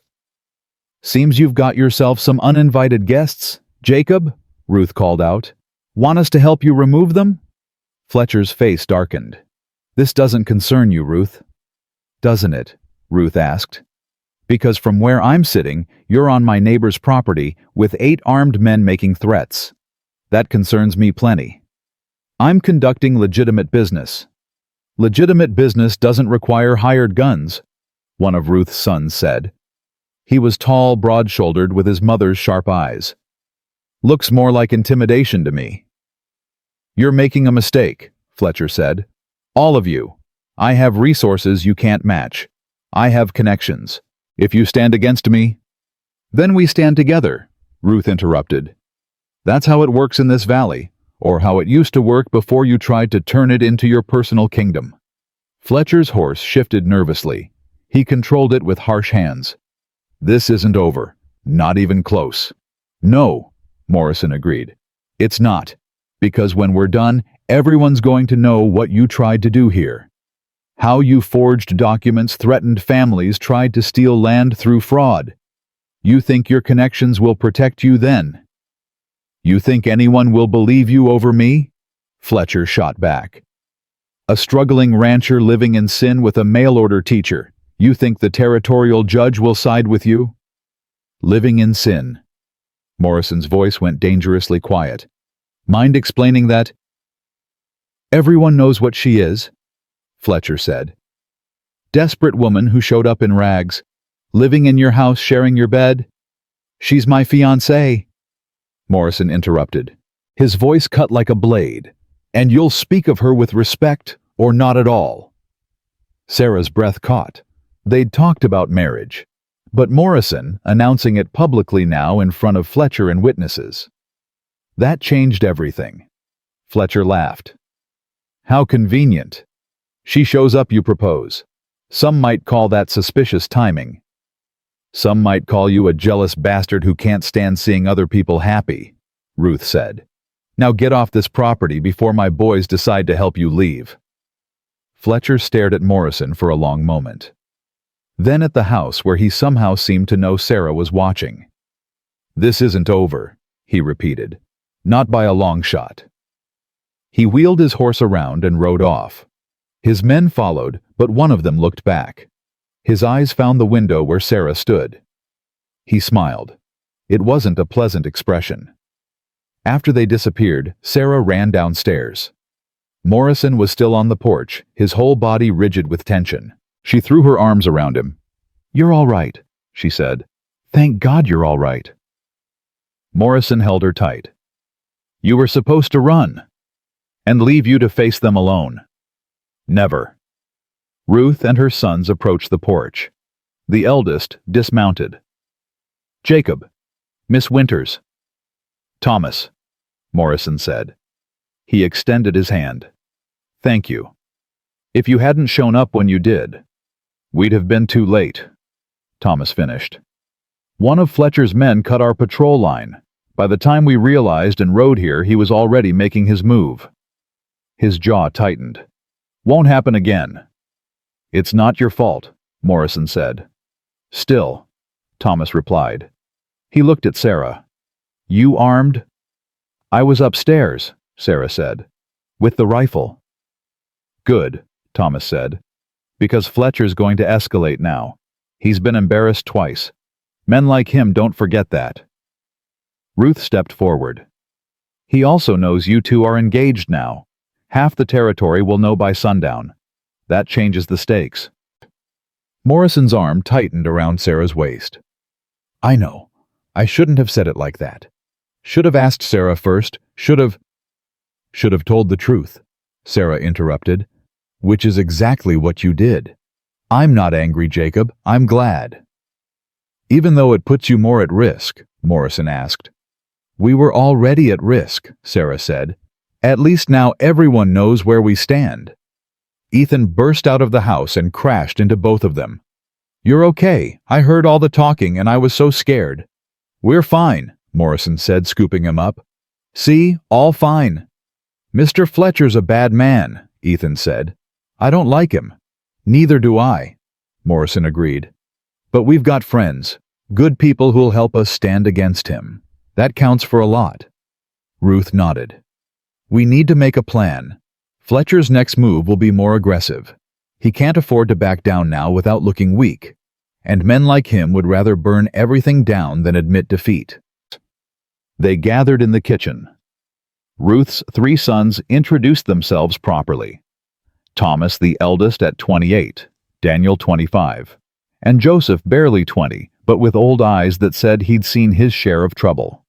Fletcher's got resources, Ruth said. Money, hired guns, probably a crooked judge in his pocket. What we've got is determination and the moral high ground. That's not nothing, but it won't stop bullets. What do you suggest? Morrison asked. We need evidence, Sarah said. Everyone turned to look at her. Legal evidence of Fletcher's fraud. The forged documents aren't enough. We need proof he knew they were fake. Proof he's been trying to steal land systematically. How do we get that? Daniel asked. His lawyer, Sarah said. The one who prepared the fraudulent claim. If we can get him to testify that Fletcher ordered the forgery. He won't, Ruth interrupted. Fletcher pays too well. Then we find something else, Sarah insisted. Bank records, correspondence. Something that proves Fletcher's been planning this. Jacob, you said other ranchers left. What happened to their land? Fletcher bought it, Morrison said slowly. All 3 properties, at prices well below market value. Because they were desperate, Sarah said. Because mysterious accidents made them desperate. If we can prove Fletcher was behind those accidents. We prove a pattern, Ruth finished. Proves it's not just bad luck, it's deliberate. But how do we prove it? Thomas asked. Sarah thought hard. The rancher whose barn burned down. Is he still in the territory? Pete Williams. Yeah, he moved to Laramie, working as a blacksmith. We need to talk to him, Sarah said. Get his testimony about what happened. If he suspected Fletcher was behind it. He did, Ruth said. Pete told me flat out he thought Fletcher set the fire. But he couldn't prove it, and he was too scared to make accusations. Maybe he won't be scared anymore, Sarah said. Now that he knows he's not alone, now that other people are willing to stand up too. Morrison shook his head. It's too dangerous. If we start asking questions, Fletcher will know. He'll escalate faster. He's going to escalate anyway, Sarah argued. At least this way we're building a case against him. When he makes his next move, we'll have evidence. We can go to the marshal, maybe even the territorial governor. She's right, Ruth said. We can't just defend. We need to go on offense. Morrison looked at Sarah. You understand what you're suggesting. We'd be putting ourselves directly in Fletcher's crosshairs. We're already there, Sarah said. But at least this way we're fighting back. They spent the next 2 hours planning. Thomas and Daniel would ride to Laramie to speak with Pete Williams. Joseph would coordinate with other ranchers in the valley, quietly asking if anyone else had experienced Fletcher's pressure tactics. Ruth would talk to the women in town, the ones who saw and heard everything but were often dismissed. And Morrison and Sarah would document everything, every threat, every suspicious incident, building a case that even a crooked judge couldn't ignore. This is going to take time, Ruth warned. Weeks, maybe months. You'll need to hold out that long. We will, Morrison said. He looked at Sarah at Ethan. We don't have a choice. After Ruth and her sons left, the three of them sat in the kitchen. Ethan was quiet, processing everything he'd heard. Sarah made coffee with hands that still shook slightly. I'm sorry, Morrison said finally, for announcing our engagement like that, for not asking you properly first. You did ask me, Sarah reminded him. Last night, remember? I remember you asking me, Morrison said. I never gave you a proper answer. You said yes, Sarah said. That's proper enough. Morrison stood and crossed to her. He took both her hands in his expression serious. Sarah Catherine Winters, you came into my life when everything was falling apart. You brought light into the darkness. You made Ethan smile again. You made me believe in futures again. You're the bravest, most stubborn, most infuriating woman I've ever met. Is this supposed to be romantic? Sarah asked, but she was smiling through her tears. Hush, Morrison said. I'm not good at speeches, but I need to say this right. He took a breath. Will you marry me? Not because of Fletcher or town gossip or convenience, but because I love you. Because I want to spend every day of my life with you. Because you're already part of this family and I want to make it official. Will you marry me? Yes, Sarah said. Yes, absolutely yes. Morrison kissed her, soft and sweet and full of promise. When they pulled apart, Ethan was watching with a huge smile. Does this mean we can have a wedding? He asked. It does, Sarah said. Nothing fancy. Just us and Ruth and maybe a few friends. But yes, a real wedding. Can I stand up with Uncle Jacob? Ethan asked. Like a real best man. Morrison's eyes went bright. I'd be honored to have you as my best man. They spent the rest of the day trying to return to normal. Ethan did his lessons. Morrison worked on repairing the barn roof. Sarah prepared dinner and tried not to jump at every sound. But normal was over. They all knew it. Fletcher had made his intentions clear, and the next move would be worse. It came 3 days later. Sarah woke in the middle of the night to the smell of smoke. She bolted upright, her heart racing. Through the window she could see flames. The barn was on fire. Jacob! She screamed. Morrison was already moving, pulling on his pants, grabbing his rifle. Get Ethan! Get outside! Away from the buildings! Sarah ran to Ethan's room. The boy was awake, coughing. Smoke was already seeping through the floorboards. "Come on," Sarah said, lifting him. She carried him down the stairs and out into the night. Morrison was already at the barn trying to open the doors to free the horses. "The lock's been tampered with," he shouted. "I can't get it open." Thomas Blackwood appeared out of the darkness. "Saw the flames from patrol. How bad is it?" "Horses are trapped," Morrison said desperately. "I can't get to them." Thomas didn't hesitate. He grabbed an axe from the woodpile and attacked the barn door. Wood splintered. The horses screamed inside, panicked by the smoke and flames. Sarah thrust Ethan toward Morrison. "Hold him. I'm helping." "Sarah, no!" But she was already running to the pump filling buckets. It was futile, she knew. The barn was already lost. But maybe they could save the horses. Maybe they could keep the fire from spreading to the house. Thomas broke through the door.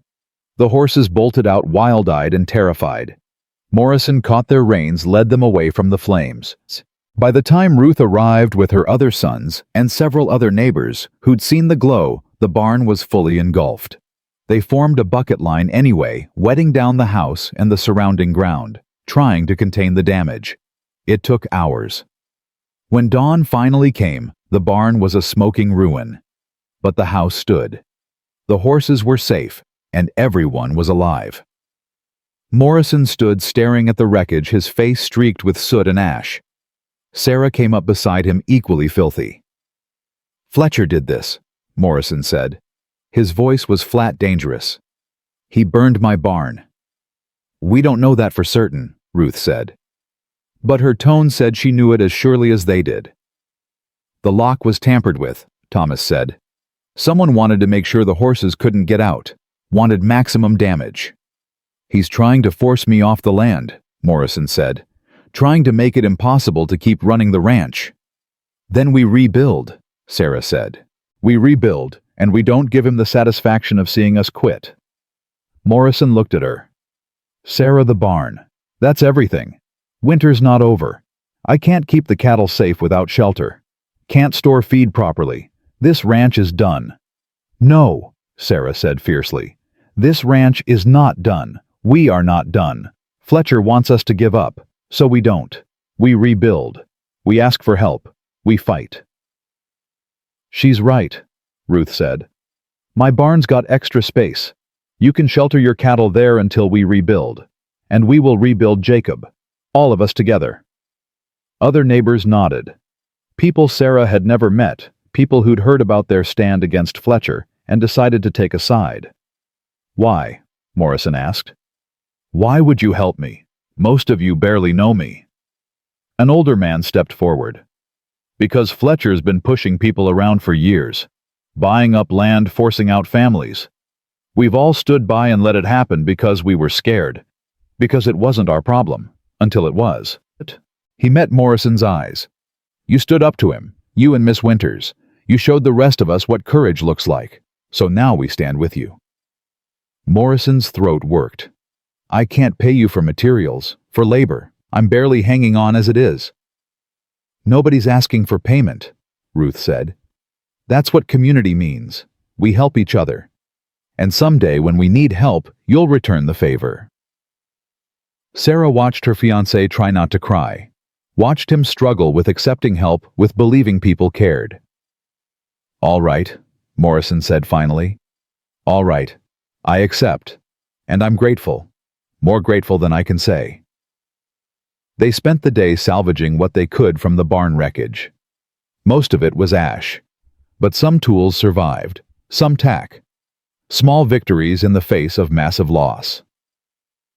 That evening, as they sat in the kitchen exhausted and defeated, someone knocked on the door. Morrison answered it to find the territorial marshal standing on the porch. "Mr. Morrison, I'm Marshal Hawkins. I understand you had a fire last night." "News travels fast," Morrison said carefully. "It does in small territories," Hawkins agreed. "Mind if I take a look at the damage?" Morrison led him to the barn ruins. Hawkins examined the wreckage, carefully paying special attention to the destroyed lock. "This lock was cut," he said after a moment. "Cut clean through with bolt cutters. Then someone tried to make it look like it had been broken by the heat." He looked at Morrison. "You know who did this?" "I have suspicions," Morrison said. "But no proof." "Samuel Fletcher," Hawkins said. It wasn't a question. Morrison's eyes widened. "You know?" "I know Fletcher's been buying up land in this valley for years," Hawkins said. "I know 3 ranchers before you left under suspicious circumstances, and I know you've been refusing to sell despite considerable pressure." He paused. "I also know that forged land claim he tried to use against you was a ham-fisted attempt at legal theft." "Then why haven't you arrested him?" Sarah asked from the doorway. Hawkins turned to her. "Miss Winters, I presume I've heard about you. Heard you exposed Fletcher's fraudulent documents." "I did," Sarah said. "So why is he still free?" "Because knowing something and proving it in court are different things," Hawkins said. "Fletcher's got money, he's got lawyers, and he's got a judge who owes him favors. I need ironclad evidence. Evidence that can't be dismissed or explained away." "We're gathering evidence," Sarah said. "Testimony from other ranchers he's forced out. Records of his land purchases. Documentation of every threat and incident." Hawkins nodded slowly. "That's good. That's smart. But you need to be careful. Fletcher's desperate now. Desperate men are dangerous." "We know," Morrison said. "He already burned my barn." "And that's arson," Hawkins said, "which is a territorial crime. If you can prove Fletcher ordered it, I can arrest him. But I need proof, not suspicions. Proof." "How do we get that?" Morrison asked. "You find the men who did it," Hawkins said. "Fletcher's hired guns. You get one of them to talk to testify that Fletcher paid them to set the fire. That's the evidence I need." After Hawkins left, Morrison and Sarah sat in stunned silence. "How are we supposed to get one of Fletcher's men to testify against him?" Morrison finally asked. "I don't know," Sarah admitted. "But we'll figure it out. We have to." That night, as they lay in bed, Morrison held Sarah close. "I'm scared," he admitted. "More scared than I've ever been. Not for me, for you, for Ethan. If Fletcher escalates further." "Then we'll face it together," Sarah said. "That's what we do. We face things together." "I don't want to lose you," Morrison whispered. "I just found you. I can't lose you." "You won't," Sarah promised. "We're going to win this, Jacob. We're going to beat Fletcher and build our life and raise Ethan and maybe have children of our own someday. We're going to have the future we both deserve." "How are you so certain?" Morrison asked. "Because I have to be," Sarah said simply. "If I let myself believe we might lose, I'll be too terrified to fight. So I choose to believe we'll win, and I fight like that's the truth." Morrison kissed her forehead. "You're the strongest person I know." "I learned it from you," Sarah said. They fell asleep in each other's arms, drawing strength from each other. Tomorrow would bring new challenges, but tonight they had this. They had each other. And somehow, that would be enough. It had to be. The breakthrough came from an unexpected source. 4 days after the barn fire, a man appeared at the ranch just after dawn. He was young, maybe 22, with haunted eyes and a nervous way of looking over his shoulder. Morrison met him on the porch, rifle ready. Sarah stood behind him, her own weapon within reach. "I'm not here to cause trouble," the man said, quickly raising his hands. "My name's William Hayes. I rode with Fletcher's crew. I was there the night your barn burned." Morrison's finger tightened on the trigger. "Give me one reason not to shoot you right now." "Because I can testify," Hayes said. His voice shook. "I can tell the marshal everything. How Fletcher hired us. How he paid us $50 each to burn you out. How he said if that didn't work we were supposed to make sure you had an accident." He swallowed hard. "I didn't sign up for murder. Arson's one thing, but killing a man, a woman, a child. I can't do that." "Why should we believe you?" Sarah asked. Hayes reached slowly into his jacket and pulled out a piece of paper. "This is the agreement Fletcher made us sign. Proof he hired us for the job. And I can tell you where to find the other men, where they're staying, what they're planning next." Morrison took the paper, scanned it. His face went hard. "This just says you were hired for ranch work. Doesn't mention arson." "No," Hayes agreed. "But I can testify what Fletcher told us. And if the marshal searches Fletcher's house, he'll find the payment records. Fletcher's too arrogant to hide them properly. He doesn't think anyone will dare come after him." Morrison and Sarah exchanged a glance. This could be the evidence they needed, or it could be a trap. "Why now?" Morrison asked. "Why turn on Fletcher?" Hayes looked down at his boots. "I got a little sister back in Kansas. She's 9 years old. When Fletcher told us there was a kid in the house that we needed to make sure nobody survived to testify. I kept seeing my sister's face, kept thinking, what if someone did that to her?" He met Morrison's eyes. "I'm not a good man. I've done things I'm not proud of. But I ain't killing children, not for any amount of money." "You could be lying," Morrison said. "Could be Fletcher sent you to get inside our defenses." "I could be," Hayes agreed. "But I'm not. And if you don't believe me, fine. I'll go straight to the marshal myself. At least then my conscience will be clear when Fletcher's other men come for you." Sarah stepped forward. "When are they coming?" Hayes looked at her. "Tonight. Fletcher's losing patience. He figures if you're dead, the land claim can't be contested. He'll swoop in, buy it from the territory for pennies, and nobody can stop him." "How many men?"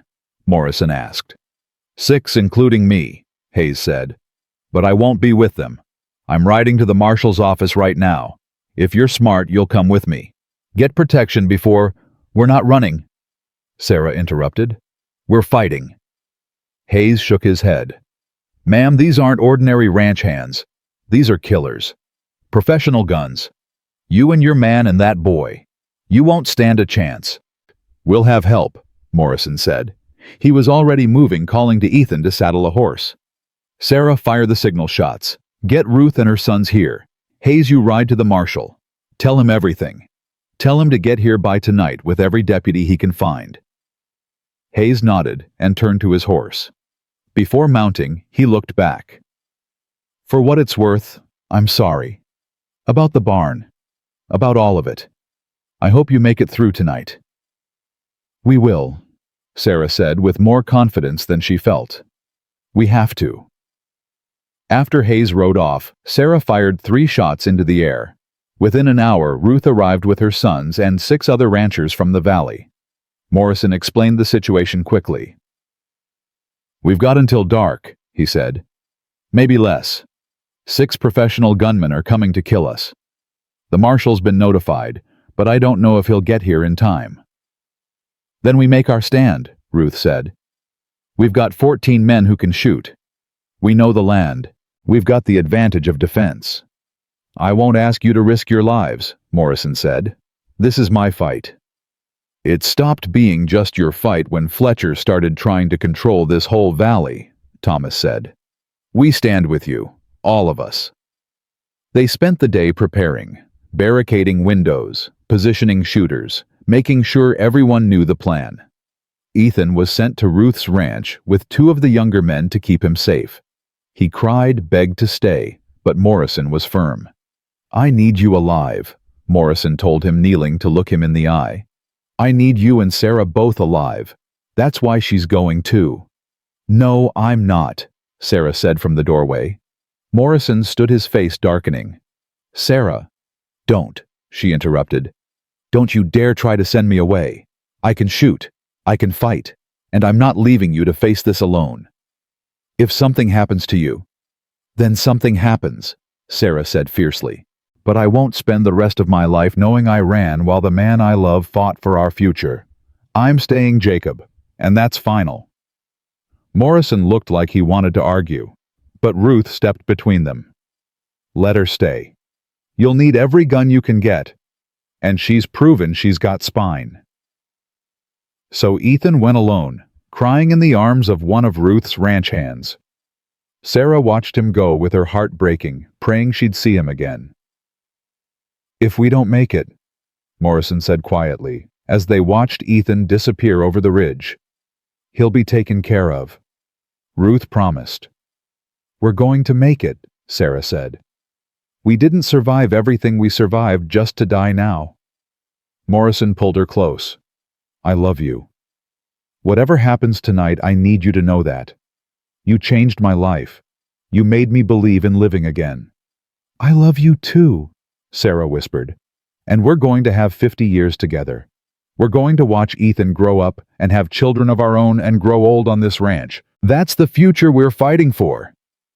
They kissed like it might be the last time, deep and desperate and full of everything they couldn't say. The sun set. Darkness fell. And they waited. The attack came just after midnight. 6 riders approached from 3 directions trying to surround the house. But Ruth's sons had positioned themselves in the surrounding buildings, creating a crossfire. The first shot came from the darkness. It shattered a window. Morrison returned fire immediately. "Don't waste ammunition," Ruth shouted from her position. "Make every shot count." The battle erupted. Gunfire lit up the night. Sarah crouched by her window, her hands steady despite her terror. She saw a figure moving toward the house and fired. The man went down with a scream. "Good shot," Morrison called from across the room, but there were too many of them, and they were professionals using the darkness and cover effectively. One of Ruth's men took a bullet in the shoulder. Another had to fall back when his position became untenable. "They're trying to flank us," Thomas shouted. "West side." Morrison ran to reinforce that position. Sarah stayed at her post firing when she had a clear target, trying not to think about the fact that she was shooting at human beings. Then she saw him. Fletcher himself, hanging back from the main fight, watching from horseback. He wasn't here to fight. He was here to watch them die. Sarah's blood boiled. She aimed carefully, waiting for a clear shot. Fletcher moved his horse, exposing himself for just a moment. Sarah fired. The bullet caught Fletcher in the shoulder. He fell from his horse with a scream of rage and pain. "Fletcher's down," Sarah shouted. "I got Fletcher." The effect was immediate. Fletcher's hired guns saw their employer bleeding in the dirt. Without him to pay them, what were they fighting for? "Fletcher's hit," one of them yelled. "He ain't worth dying for." 3 of the remaining gunmen broke and ran. The other 2 tried to hold position, but Ruth's sons pressed the advantage. Within minutes, both were wounded and surrendering. Then hoofbeats thundered from the south. Marshal Hawkins arrived with 4 deputies, William Hayes riding with them. "Federal Marshal," Hawkins shouted, "drop your weapons." It was over. Sarah slumped against the wall, her whole body shaking. Morrison was beside her in an instant, pulling her into his arms. "You're all right," he kept saying. "You're all right." "I shot him," Sarah said. Her voice sounded distant to her own ears. "I shot Fletcher." "You saved us," Morrison corrected. "You ended it." Hawkins came into the house, his face grim. "Everyone all right in here?" "Couple of flesh wounds," Ruth reported. "Nothing fatal. How's it looking outside?" 2 of Fletcher's men dead, 3 wounded and in custody, and Fletcher himself shot in the shoulder. Hawkins looked at Sarah. "Nice shooting, ma'am." "Is he going to die?" Sarah asked. "Probably not," Hawkins said. "But he'll stand trial for arson, attempted murder, and fraud. Hayes gave us everything, and when we searched Fletcher's house, we found exactly what Hayes said we'd find. Payment records, forged documents, correspondence with that crooked judge. It's enough to put him away for 20 years. Morrison's arm tightened around Sarah. "It's really over." "It's over," Hawkins confirmed. "Fletcher's finished, and so is his stranglehold on this valley." Ruth let out a whoop. "I'll be damned. We actually did it." They spent the rest of the night giving statements, treating wounds, and slowly coming down from the adrenaline. As dawn broke over the Wyoming Valley, Sarah stood on the porch watching the sun rise.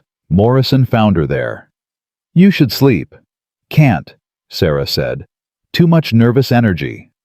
"Sarah." Morrison turned her to face him. "What you did tonight, facing those men shooting Fletcher, that took courage I can't even fathom." "I was terrified every second," Sarah admitted. "Being terrified and doing it anyway," Morrison said, echoing words she'd once spoken to him. "That's the definition of courage." Sarah leaned into him. "Is it really over? Is Fletcher really gone?" "He's gone," Morrison confirmed. "Marshall's taking him to the territorial prison. He'll stand trial. And with all the evidence we have, he won't be coming back." "Then we won," Sarah said. She started to laugh, exhausted and relieved and slightly hysterical. "We actually won." Morrison kissed her. "We did. Now we get to build the life we fought for." A rider appeared over the ridge.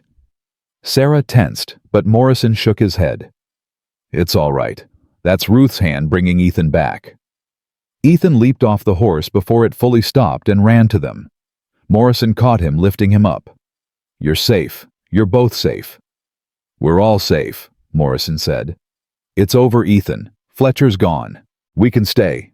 This is our home." Ethan buried his face in Morrison's neck and cried. Happy tears this time. Relief and joy, and the release of months of fear.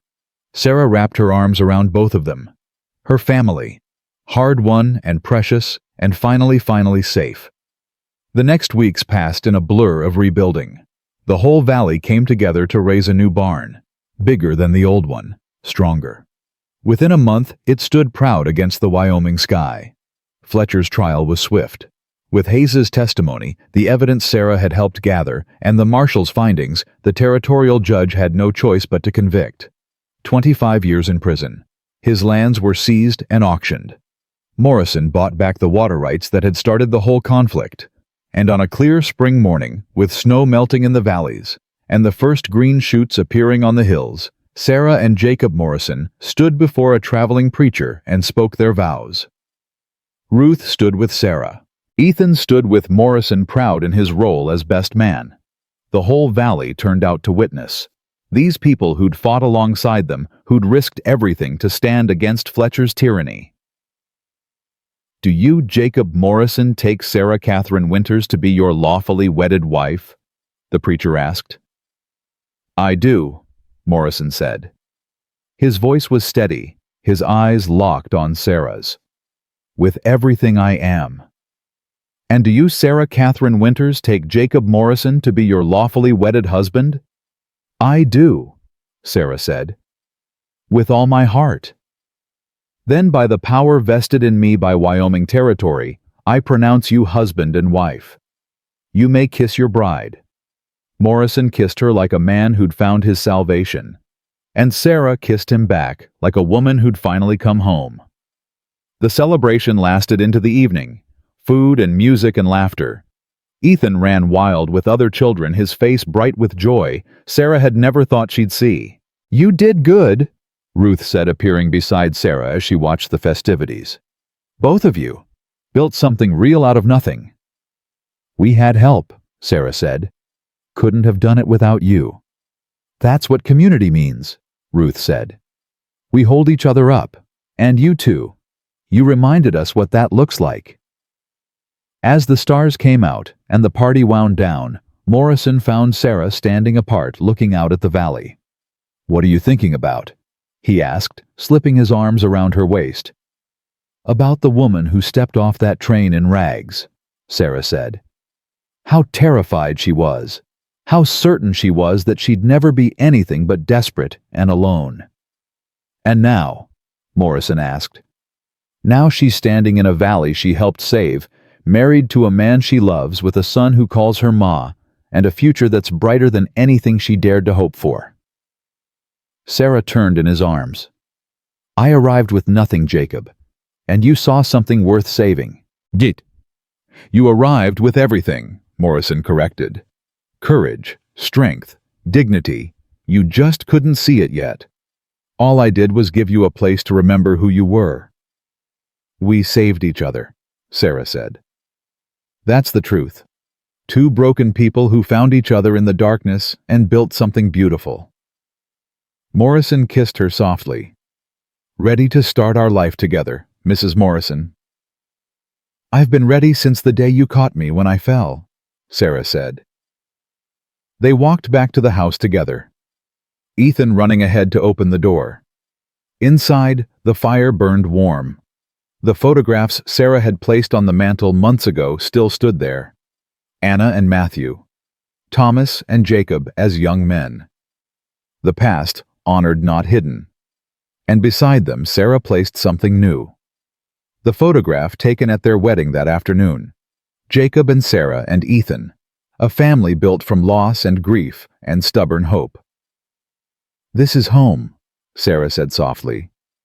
"This is home," Morrison agreed, "and we're never letting it go."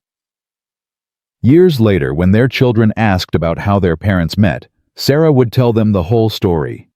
About arriving in rags with nothing but desperation. About a man who saw worth where others saw only poverty. About fighting for a future when everyone said it was impossible. And she'd tell them the most important lesson.